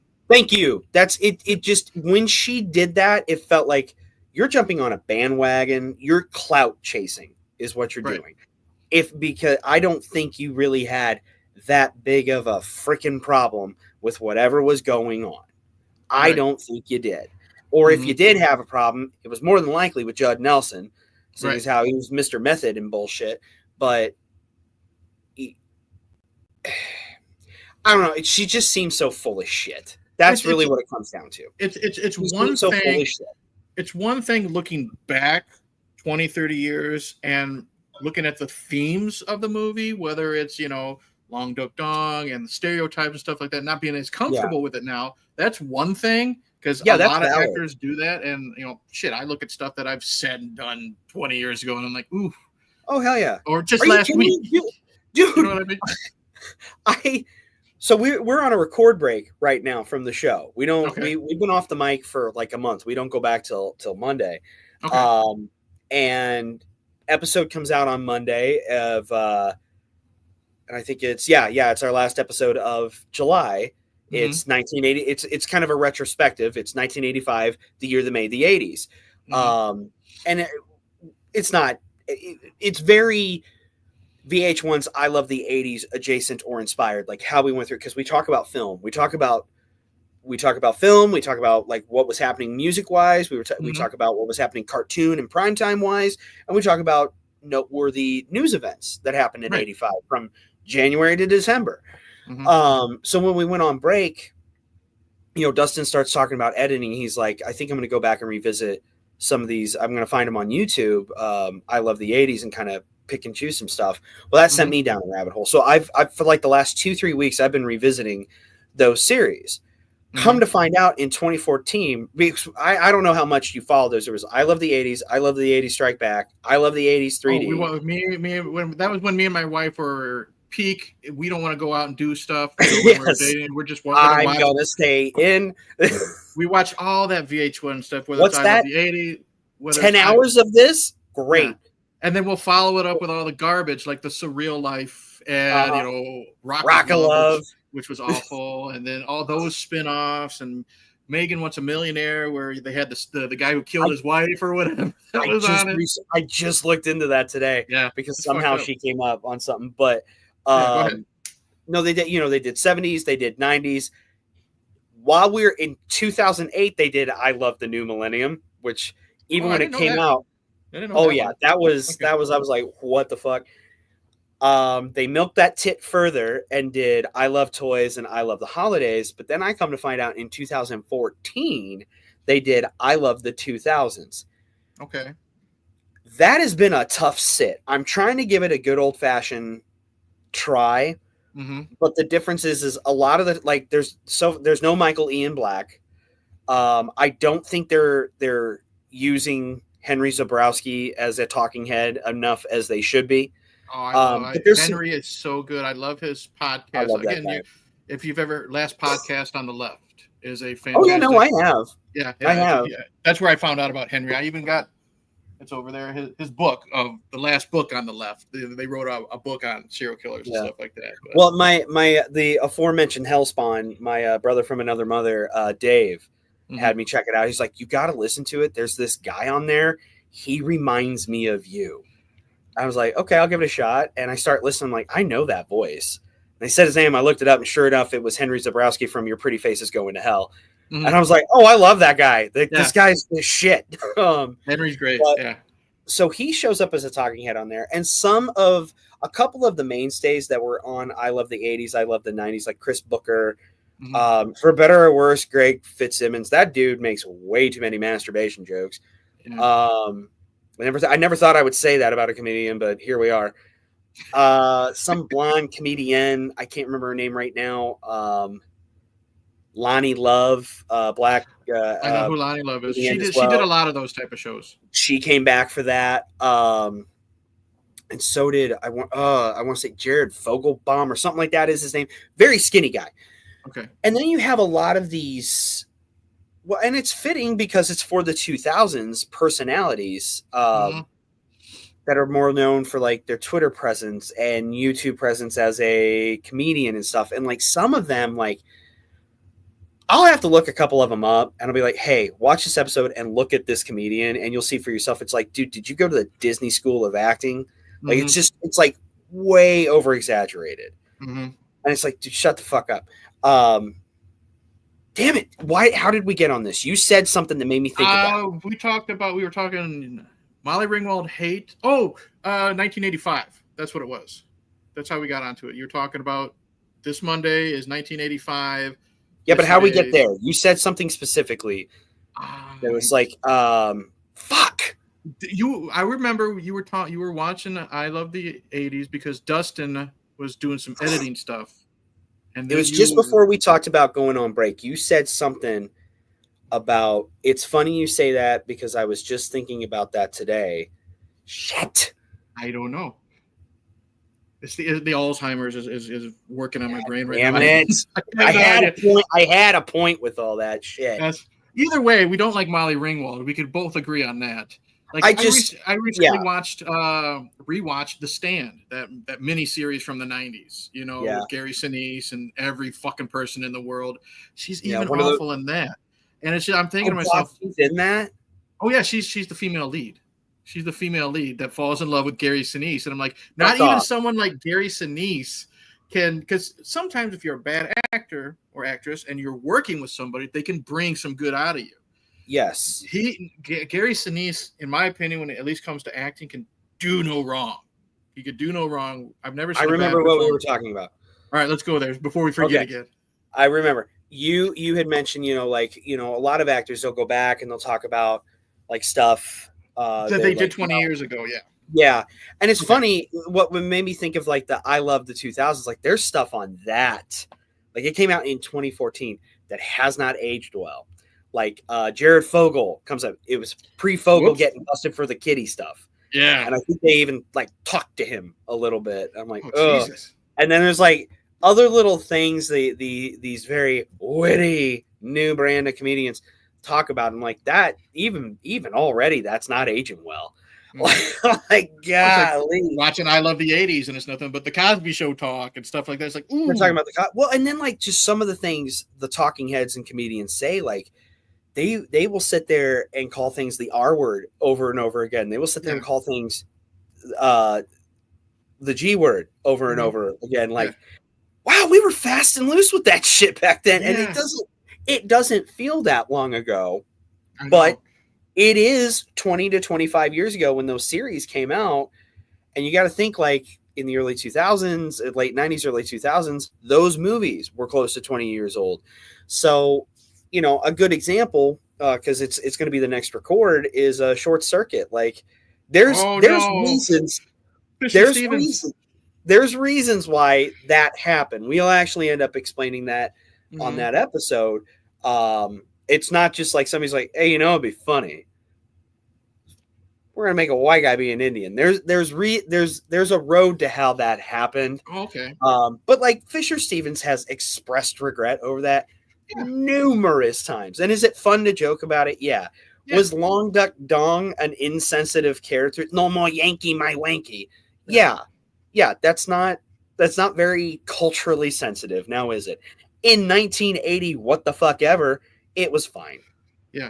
I'm the same way. I look back and I like you said, certain words just flowed out of our mouth and I'm struggling to watch what I say. You know what I mean? The R word is the one that I struggled with the most because it was just part of my vocabulary and not making fun of people, but making fun of things that I thought were stupid.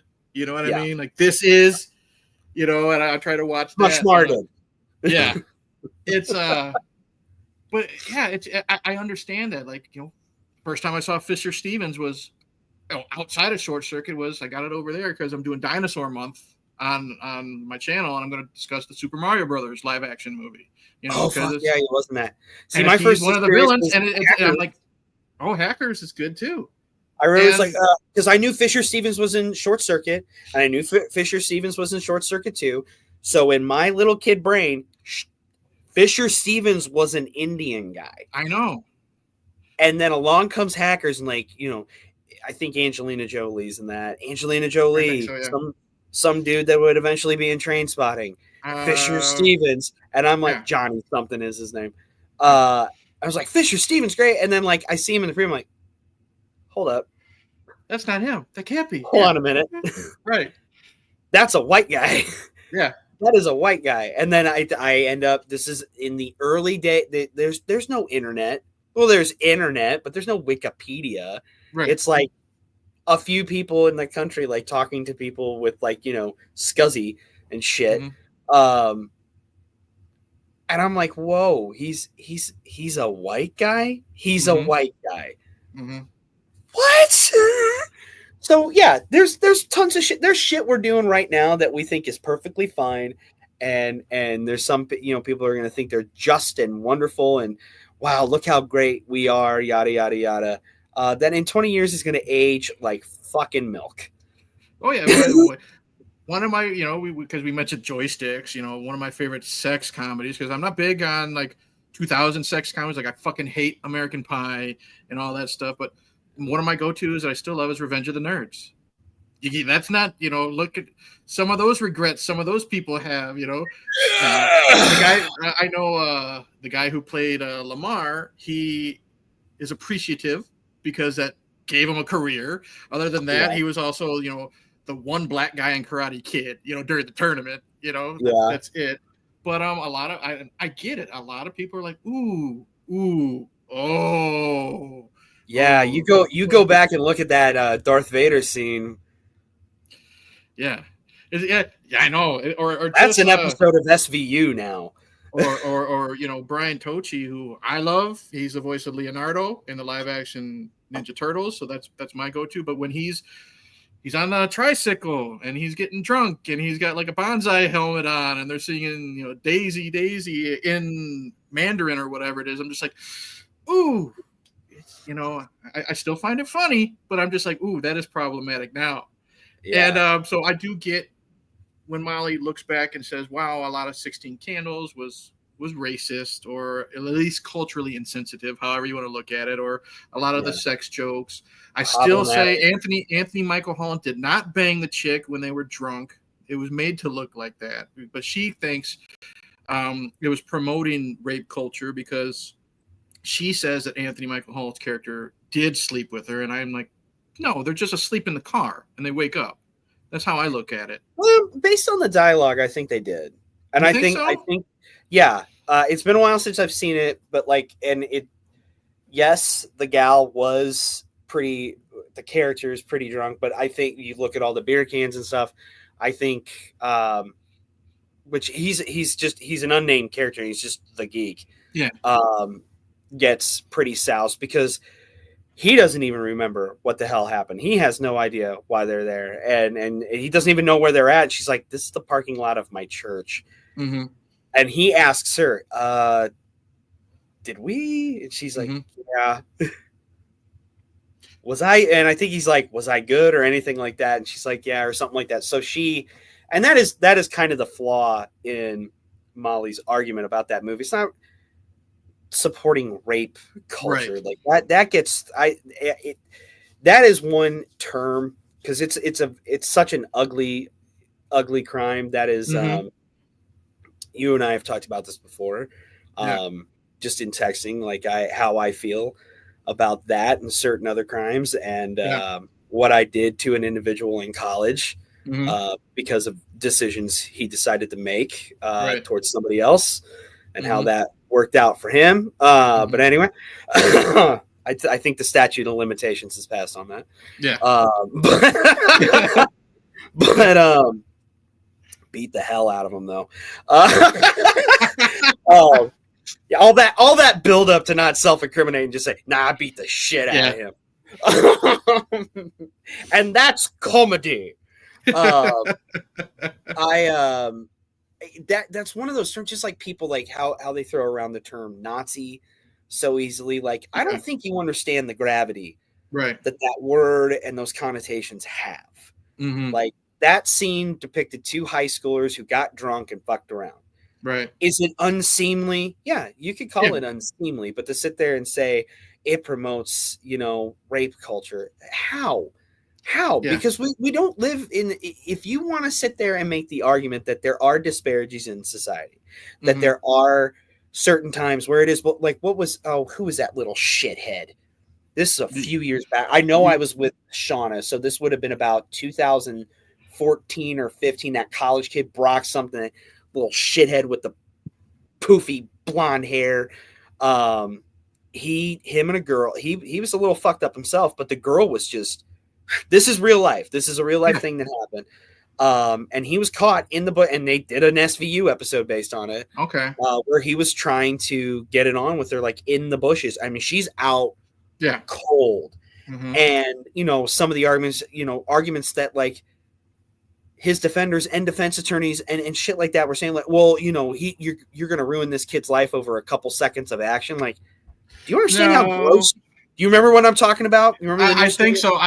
Wasn't he a swimmer or something like that? Yes, he was he was like a varsity swimmer at a college or something. Yeah, and I was like stuff like that. Like, okay, there's your argument. You're worried about you're worried about the person performing the act and having his life ruined. There were two people involved. What about the person who was assaulted and their life going forward? Yeah. What about the one who was like basically in a coma? Now that if you want to decry people defending that piece of shit, which I understand at the end of the day, he is still somebody's son and that's their little boy. Unfortunately, your little boy fucked up. Yeah. Boy, we're really on a tangent, but but you know, you want to make arguments that, you know, stuff like that like real world stuff like that supports that kind of culture, or it's turning a blind eye to it. I'm right there with you. But to sit there and talk about how certain movies, right, like that scene in particular, supports it. There's a big difference between that scene and, like you just brought up, the Darth Vader scene in Nerds. That's flat out. It is what it is. You know what I mean? That is a rape scene. It's someone pretending to be her boyfriend doing it. Yeah. And that was again, that shit has happened in real life. They have done Law and Order SVU. Like, Shauna has watched that series front to back at least 30 times in the 11 years of our relationship. Mm-hmm. I know there's episodes about that happening. Yeah. And if that were to happen now, you would be charged with that crime and you would be prosecuted. So it's, hey, this is funny in a, you know, in a 80s romp. Like, you look at it, you're like, but you got to think back then, though, you know, the idea of that crime, there was a very limited purview of what that was. It's like, no, it's some lascivious, evil person and snatching a woman into an alley and it was very much a black and white idea, or like, you know, classic villain. You know, tie the woman to the railroad tracks. Well, this asshole didn't try it to the railroad tracks. He pulled her in an alley. Idea of like a villain of who does that, right? So through the lens of, like, I don't want to say innocence of the 80s, or I will say naivete of the 80s. They that's just funny. And like, oh, wow, she was really turned on by a nerd or whatever.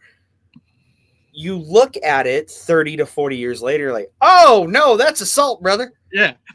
Yeah, that's not going to happen. And she's still with them, you know, 3 movies later, and there's a kid and all that stuff.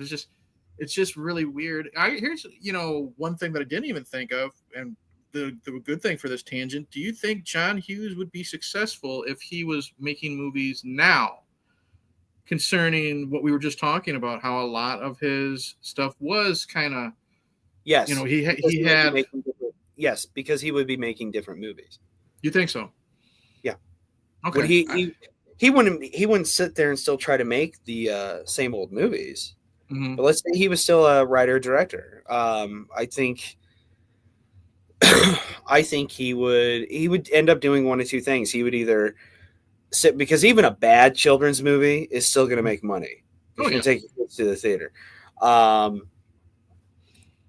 He probably would have started knuckling down, or he probably would have even been like, man, the times are changing, and like, I don't want to make stuff like that anymore. I don't want to make stuff like this. I don't want to make stuff like that. I don't like the example that sets. So maybe he starts leaning more into things like Uncle Buck. Maybe he leans more into, because you look at his movies like Uncle Buck, Great Outdoors, what's in the Planes, Trains, and Automobiles, even Dutch. There comes a point where his comedies really, they move away from the dick and fart joke, tits and bush, house party, 80s churlish high school shit. Mm-hmm. It's almost like he's like, okay, I have become a man, and it is time to end playing with childish things and put childish things away.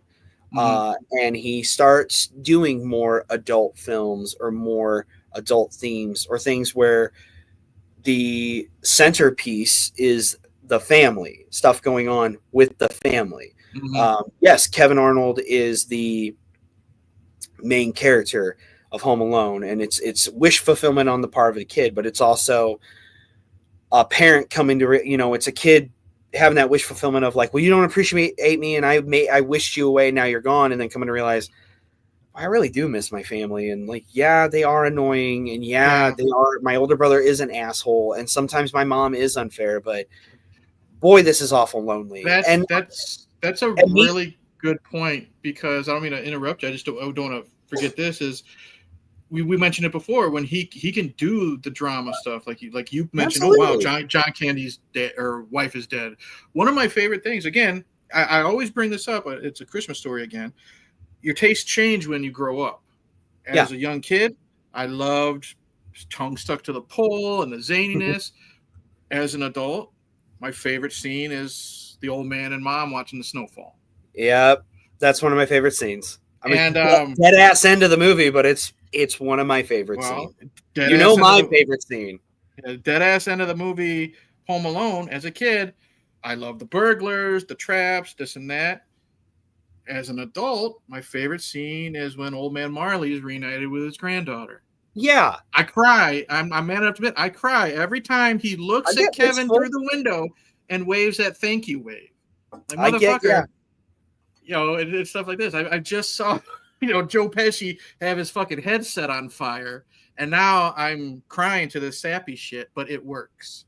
Yeah. So I think you made a really good point that, I think he definitely would thrive. Nowadays. I 100% think, like, let's say we got like an additional 15 to 20 years of John Hughes. Yeah, he would have. Yeah, there probably would have been some more Baby's Day Out kind of shit. Yeah. They can't all be bangers. Hey, sometimes you're fulfilling a contract. Hey, Michael Caine, he's always said he's got his one movie that'll buy him a house, like Jaws Revenge, or he did a horror movie in the 80s called The Hand. If you've ever seen that one. Oh God, I've never seen it, but I'm aware of it. Oh, it's fucking great. Well, I love his quote about Jaws Revenge. I've never seen it before, but I have seen the house it bought me. Yeah. Or the Hand is he's an artist, I believe. He's an artist or a cartoonist, one of the two. And he loses his hand, like gets hit by a car. Like he's, his wife's driving and his hand's outside the car. You know what I mean? He's just relaxing, and then car accident, she gets too close to the incoming traffic and his hand's cut off type of thing. And it's replaced with a dead serial killer. That stupid fucking bullshit. I think they parodied that on The Simpsons, I think. Yeah, they did that with Snake's hair. Yeah. But Michael Caine, he said he did it because he needed a home renovation. He said that movie paid for my home renovation, so he can do the like you said, John Hughes. He'll do the planes, trains, and automobiles, and he'll do the deep stuff, and then we'll have Baby's Day Out 3. You know what I mean? If he was still around in it. So yeah, everybody's got that one film where like, hey, I just needed the money. An actor's got to act, a writer's got to write. So yeah, you got to eat, baby. Yeah, I think.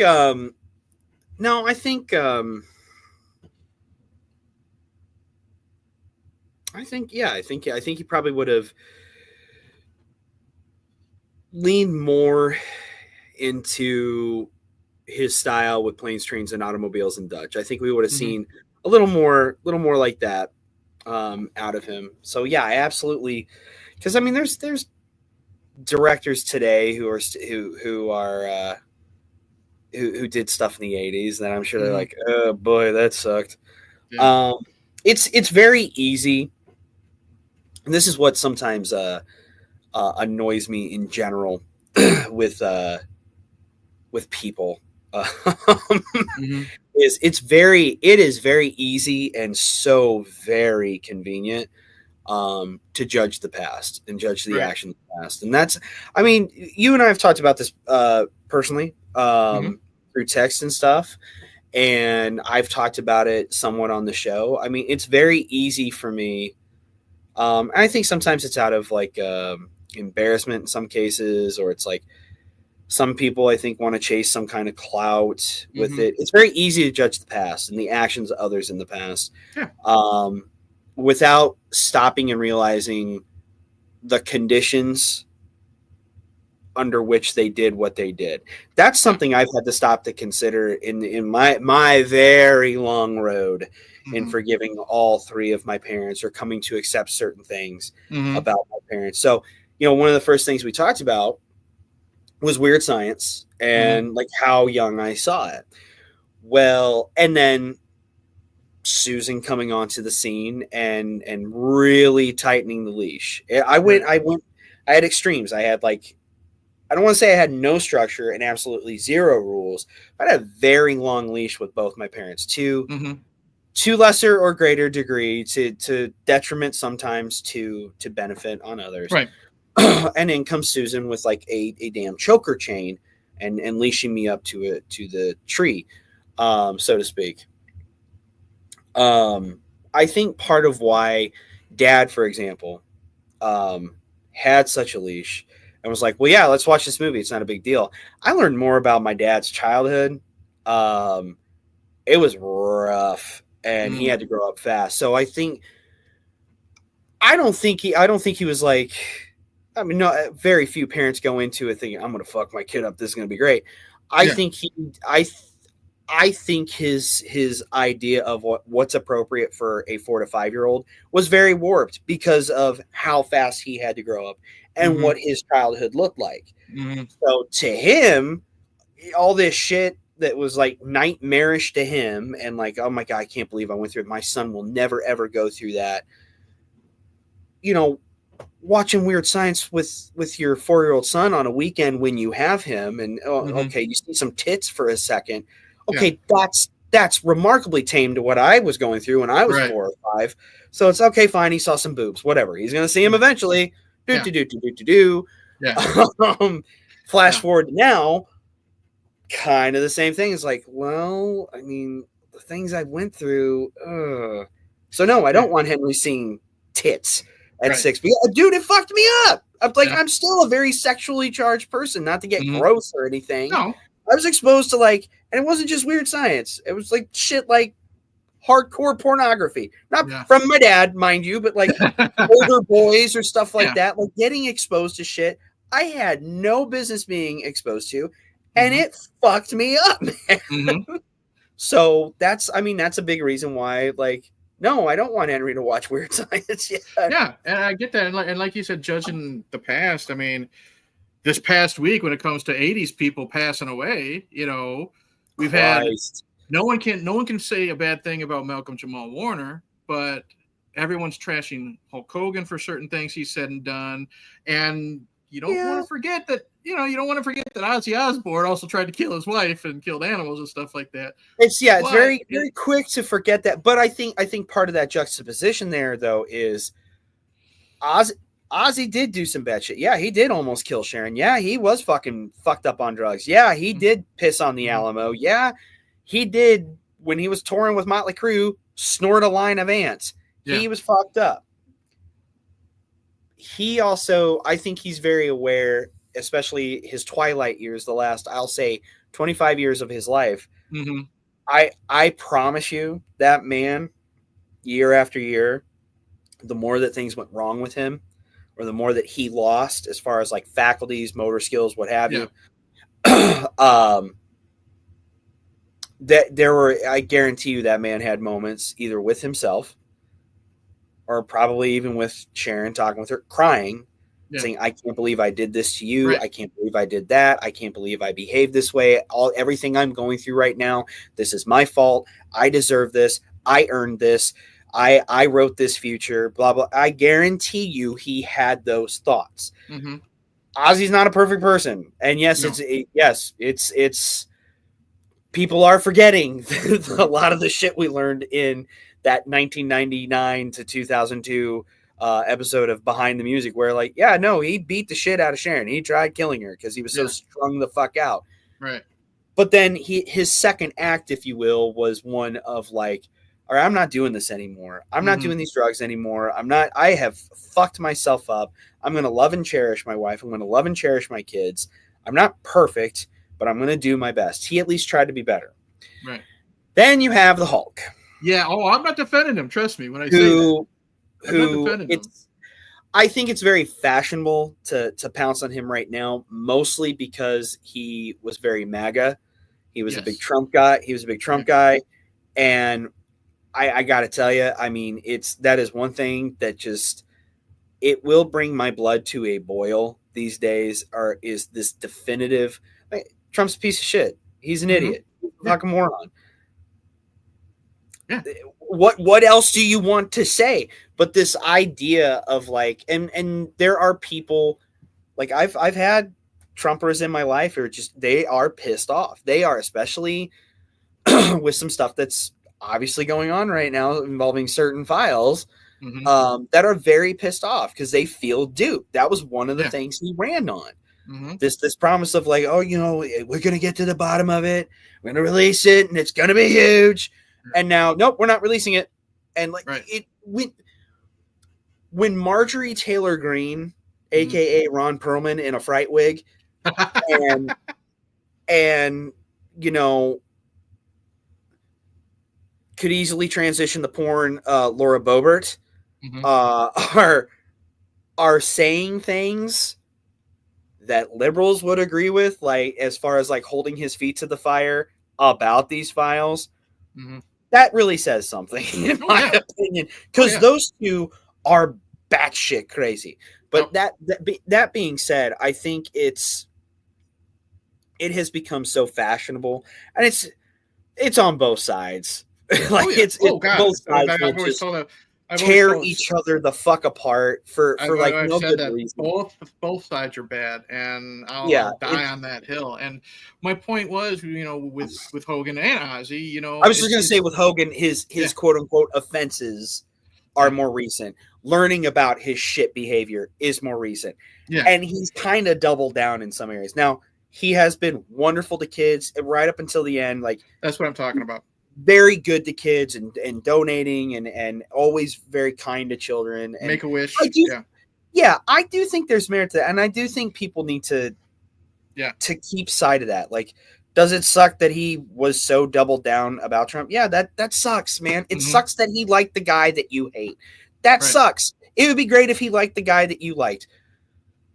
But he doesn't, so sorry. And it would be great if him and his wife were both better parents in general. Because it's not like, he was a piece of shit to her. She kind of trampy. The fact that they both wound up with friends of their children. Yeah. Come on, dude. Yeah. But, at the same time, he also did a lot for kids. And, kids that were like in rough situations. So maybe don't lose sight of that. Yeah, it's easier to focus on the negative, like you said, and which is too bad.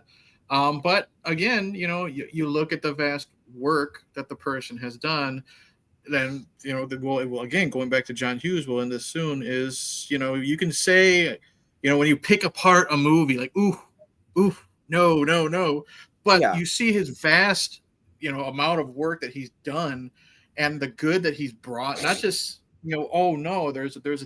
there's a possible, drunken sex, situation that happened. But you look at all the good he's done for people, bringing families together, watching these films, a big part of our childhood which we can now share. Like you said, you're excited when Henry gets bigger, Weird Science and stuff like that. He's done a lot of good, and people, it's sad that they focus more on the negative than the good.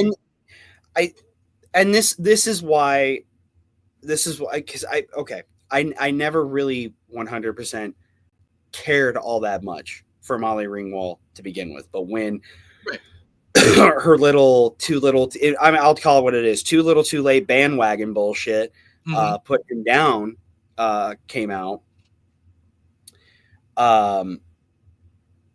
it made me start thinking about other people. And like, I know like cancel culture gets brought up a lot. Like, if you're a piece of shit, like, and you're unapologetic about it, and you've continued, like, again, I will cite Harvey Weinstein as a fine example, and you just keep fucking doing it because, then you're a piece of shit and you deserve to be exposed, and I hope you have one hell of a downfall.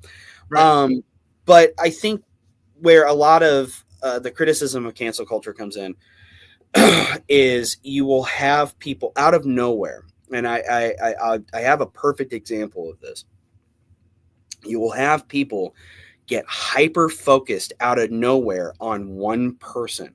And it's like, for some reason, they will hyper focus on this person, and they will dig and dig and dig and dig and dig and dig and dig till they find something. A prime example is a guy, cat by the name of Hartley Sawyer. Does that name ring a bell to you?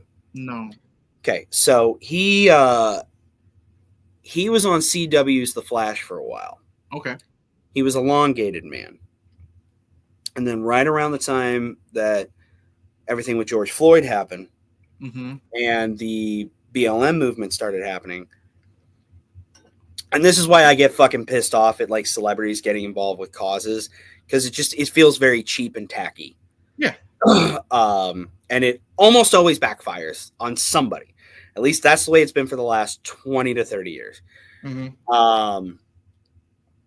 CW has I haven't watched it in years, but it seems to me, even when it was like the WB transitioning in the CW, they really started upping the ante as far as like inclusion. And I'm not shitting on any of that. Right. They started like having more inclusion. They started having more representation. However, there came a point where it really started to feel like, oh, this is your brand. You don't mean it. Now that I don't think they're just checking boxes. Yes, I don't think that makes me cynical. I think that makes me critical and hip to your bullshit.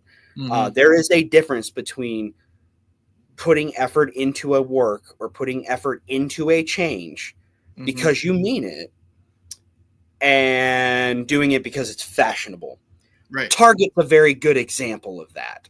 Oh yeah. They really give a shit about anybody who's not, straight or white for that 1 month of the year, and the second it's over, boom, business as usual. So get fucked. But Hartley Sawyer, they started doing like no hate campaigns and stuff like that. And a lot of networks were doing this. It's part and parcel for when something disgusting like that happens. And I guess shortly after like PSAs and stuff like that, which he participated in, it starts coming out that he made some shitty comments on Twitter years ago, before he was on The Flash, he was like a soap star. He was like he was a working actor. So like, even when he's like just doing bit parts, like he's like so many other fucking people who it's like, well, I'm a working actor and blah, blah, blah. And you're not thinking of your Twitter. Nobody was thinking that. That's the biggest thing with social media. Dude, I got proof of that, man. My fucking Facebook. You know how much shit I've had to bury on that because it aged poorly. Yeah. And a lot of that is because like when Facebook first came out, it was just for college students. So it was just me and my friends in college doing and saying whatever the fuck we wanted. And then right around 2009, 2010, guess what? Now your aunt can be on it. And so we're kind of the first generation that grew up with it and very quickly learned like, oh shit, I don't need people in my fucking business. I don't need people knowing this. I don't need this coming back to bite me in the ass. We were kind of the first generation to learn from that. Well, this dude, he hasn't worked since then. He hasn't worked since this blew up. Like, he got fired from The Flash, and he even came out like before that happened. He disclosed to people on The Flash, like, hey, when I was younger and on my Twitter, I've been like, I said shit I'm not fucking proud of. Yeah. And that's not who I am. So they knew full well that he had talked that way and behaved this way. It's kind of like with the James Gunn thing. Like, I was just going to say James Gunn. Yeah. All of a sudden he's problematic, and he's like, dude, he was a shock jock in college. And he was working at Trauma with Lloyd Kaufman and all their garbage. Yeah. Nothing he's going to do is PC. Not back then. Is he a better person now? And that's the point I'm trying to make with that is like, it's very, you zero in and you fine tooth comb, even the best of us of people, you're going to find something that's disgusting. You're going to find something that's shitty. You're going to find something lascivious or that they're not proud of, because we're human beings. I've said it on the show. I've said it to you, and anybody in the chats, don't think this is me trying to apostatize or whatever the fuck the word is to you. I am very openly a Christian.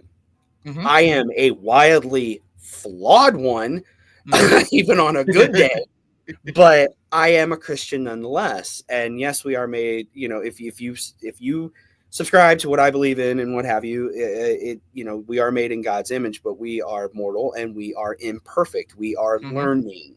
Right. And you don't learn shit unless you fail. So you have to judge somebody on the whole of things. Now, granted, there's exceptions. There's people like, you're just fucking evil, period. Like,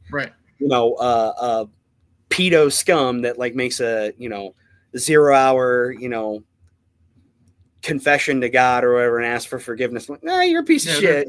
Yeah, big difference. You're going to go to hell. Like, that doesn't count. No. You're a piece of shit. You're evil. You're made wrong. Sorry. Yeah. But like, judging a director or an actor or any of these people, or even like a Twitter personality or whatever it is the kids are into these days, off of one stupid thing that now 20 to 30 years later or 40 years later, with the benefit of hindsight and growing as a person, they would probably look back and say, oh, fuck no, I wouldn't do that. Right. Again, Fisher Stevens, he will be the first to tell you, there's not a chance in hell I would ever do that again. Right. I was 21. I needed the part. So they said, let's do this. I gotta eat. Yeah. I gotta pay my rent. Yeah. Yeah. I gotta pay my rent. So that's my bully pulpit for a minute. Sorry.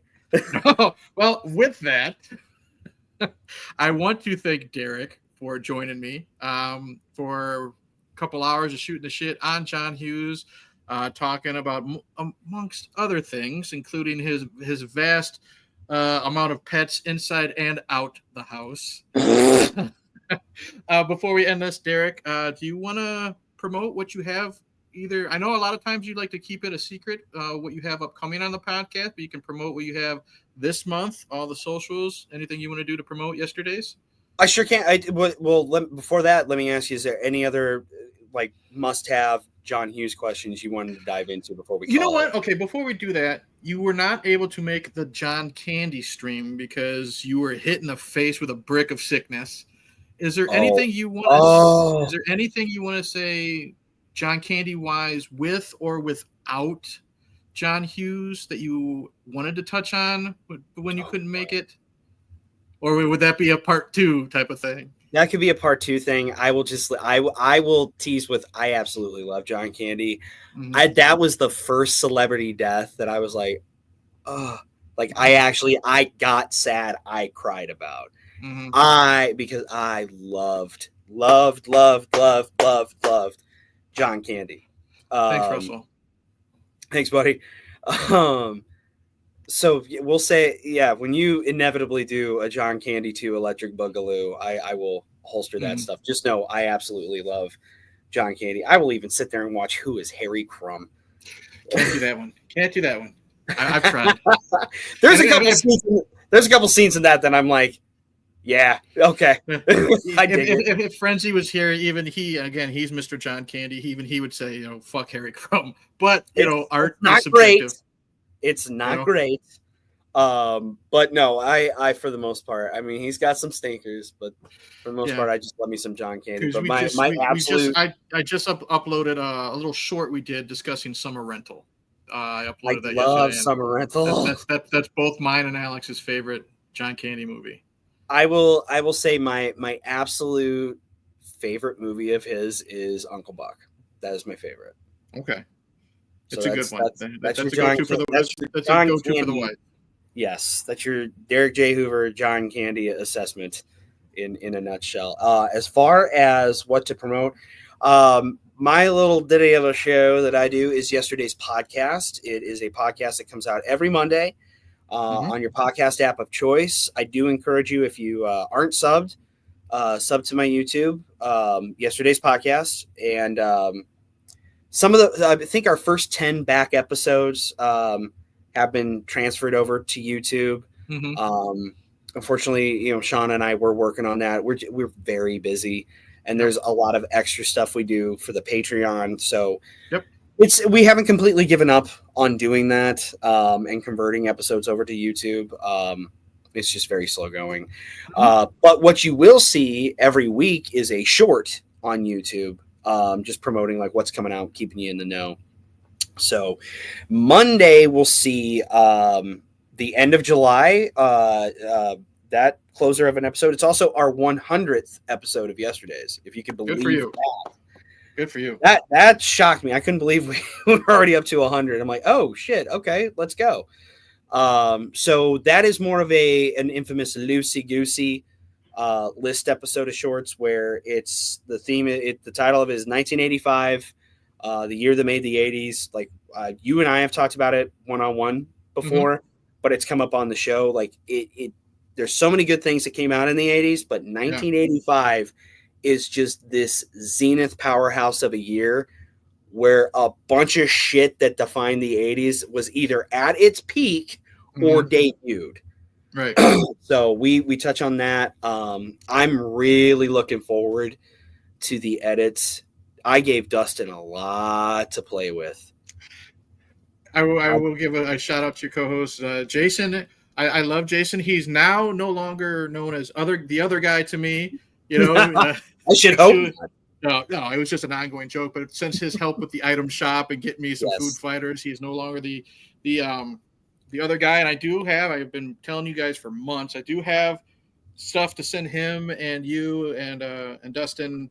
I finally found them after unpacking the shit that I know he'll appreciate. He's a good button pusher, and I appreciate what he brings to the podcast. And when it comes to editing, Dustin is just amazing, just how random he throws shit in. And it's not just that, it's, if you guys are talking about, you're on a tangent, you're talking about a TV show or a movie that's associated with a certain song, you're pretty much going to know, okay, he's going to play this, but it's like a remix version of it that you've never fucking heard. We'll slide in like a trap version of it or some shit. So shout out to those two guys. They're very talented with what they bring to the show on and off the mic. It is very begrudgingly that I finally acquiesce and agree that yes, the Jason, aka the Catfish, does there's some merit to him rattling cages, but it's like every once in a while I need to be pushed. Every once in a while his ass needs to be like, get back here. Yeah. And there's sometimes I gotta check him. There's sometimes Dustin's a little too loose, and I don't want to say check him. Just be like, you want to calm down right now. I think in a recent episode, he was clearly a little more than usual, and I just turn and look. I'm like, calm down. It's gonna be okay. Calm down. I don't remember what episode it was. It might have been Secret of Monkey Island, where I just kind of like, you want to fucking chill out a minute? So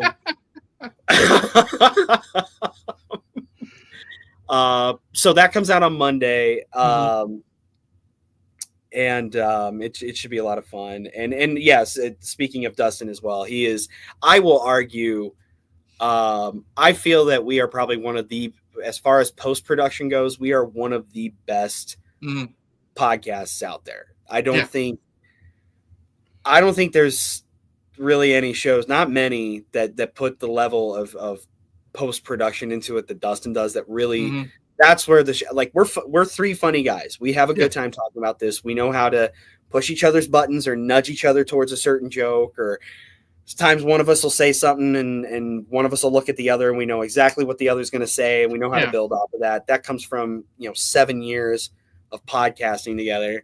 But I feel the show really comes alive when Dustin puts the zhuzh on it and gets you the final product. So I can't praise that enough. If you want something that is going to tap into nostalgia, we've dipped into the 70s a little, but mostly the 80s and 90s. That's kind of where we hang our hat. where childhood trauma is going to be joked about quite a bit. Every once in a while, something heavy is said for a couple seconds, then it's right back to dick and fart jokes. Yep. Where we talk about toys and movies and music, and if it's nostalgic and we can make it funny and talk about it for 90 minutes, we're going to. If you're into that, please come check out the show. I'll say this is a podcast with three guys in their 40s who have also talked about Rainbow Bright and Popples and have made it entertaining. So Jason doesn't let me fucking forget that. So it's like I said, I've known you. Like I said it in our interview, I found out about you guys through the Ernest podcasts, and you and I became, I would like to say, good buds. We talk offline all the time, and we've come a long way from Jeffrey Jones Fox and all our little funny shit that we've done. But you guys have really, I think you guys were really great with the Ernest stuff, but I think Yesterdaze you finally broken out, and this is where you guys are, because the editing, in my opinion, with Dustin is better. Oh hell yeah! The dialogue exchange is a lot more wittier and fun. I mean, I've been doing this shit for like 10 years, and I'm still trying to find my way around it. And I think you guys have finally, no disrespect when I say it, when you finally you've made it, and your podcast is one of like maybe 2 or 3 that I look forward to. There's a reason why I binge it. You save them up. Yeah, there's a reason why, so I can listen to it for fucking 2 days at work. You know what I mean? So. Well, I appreciate that, and I do feel like not that we'll always be proud of the work we did with Ernest. And it is interesting sometimes to hear especially just myself, the progression, the change of like. Rampant drunk and angry and not a dad to softening and becoming a dad and going through the grieving process, and oh wait, now you're going to lose your mom, and you might become more conservative for a little bit, and then you're going to get into toys and realize it's all one giant fucking grift, and not the toys, anything involving politics and listening to them. And so just be happy with your friends and collecting toys and being good to your son and wife and all of that during Ernest. And then that gave birth to Yesterdaze. I do feel like it of the things we do, I do feel, and it's no disrespect to anything we did with the 2 Ernest shows or Jason's work when he did Couch Pilots or any of the shows we've done. I do feel, at the very least, for what we've done together as a trio, this is our, I hate to put it this way, it sounds pretentious as fuck. This is our finest work. Like, I feel like we really, there's some of those early episodes were a little shaky because that was my first time getting in the big boy chair. I've always been like third chair, dick and fart joke, wild card guy. And then it's like, okay, well, no, you're the showrunner now. You're writing this. You're put on your big boy pants. Yeah. You're stealing the show. When you're the host or whether you're the guest, there's a big difference. That's why I do more guest spots on YouTube live streams than I host them. It's just easier, more relaxing. I can say what I want and that. But there's definitely something that comes with hosting something. So, but congratulations on 100 episodes. Good for you guys. Yeah, I still can't. I can't believe that. Like, when we're wrapping up. Well, I say wrapping up, but I mean, me, we always have like a schedule. Like, we're always kind of ahead of schedule, and even though it's August, I'm already in the mindset of like, okay, I got to start planning for when peak starts because my day job is a fucking FedEx driver. Already starting to think about like, well, what's season 4 going to look like, and yada yada yada. So, thank you for the high praise. Thank you for platforming me, and thank you for good conversation. Thank you for considering me for talking about old John Hughes and going on some of our famous tangents. See, you come for the product, you stay for the tangents. That's how I always say. Hell yeah. I'm no stranger to tangents, believe me. Neither am I. And if Alex was here, Frenzy, he would say the same goddamn thing. And I keep telling him, I'm like, that's what this is me on my my stools right now is podcasting. Yes, you have the subject matter at hand, but a lot of people come for the tangents. You know what I mean? Because it's general conversation. if me and Derek are going to sit down, we're not going to talk for 2 fucking hours just on John Hughes. We're going to talk about it's regular conversation. Oh, well, this happened. Oh, this happened. Oh, you know what that makes me think of? That's actual conversation. So yeah, tangents are welcome, in my opinion. It helps. It helps grow a pretty mighty garden. Yes. With a little manure, we can get a garden. So spread that shit. So with that, Derek, I really appreciate you. I did not honestly expect it to be going this long. And I said that, there's something about you when it's just me and you. It's always 2.5 hours of fucking bullshit. You know what I mean? But I do appreciate you. The blame is squarely on me. I promise you that. Oh, I'm sure it's about 50-50. And if Alex was here, he'd probably say 60-40 me. So 70-30 me. But as far as I consider, we're on target. I had my mindset of like 10:30, and that's where we're at. So all right. And on that note, at 10:30, again, thanks to Derek for sitting down and shooting the shit, whether it be John Hughes or his barnyard animals or his love for Molly Ringwald. I appreciate you taking the time out to shoot the shit with me.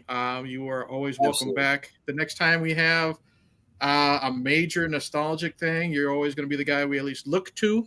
I know we got a couple things planned.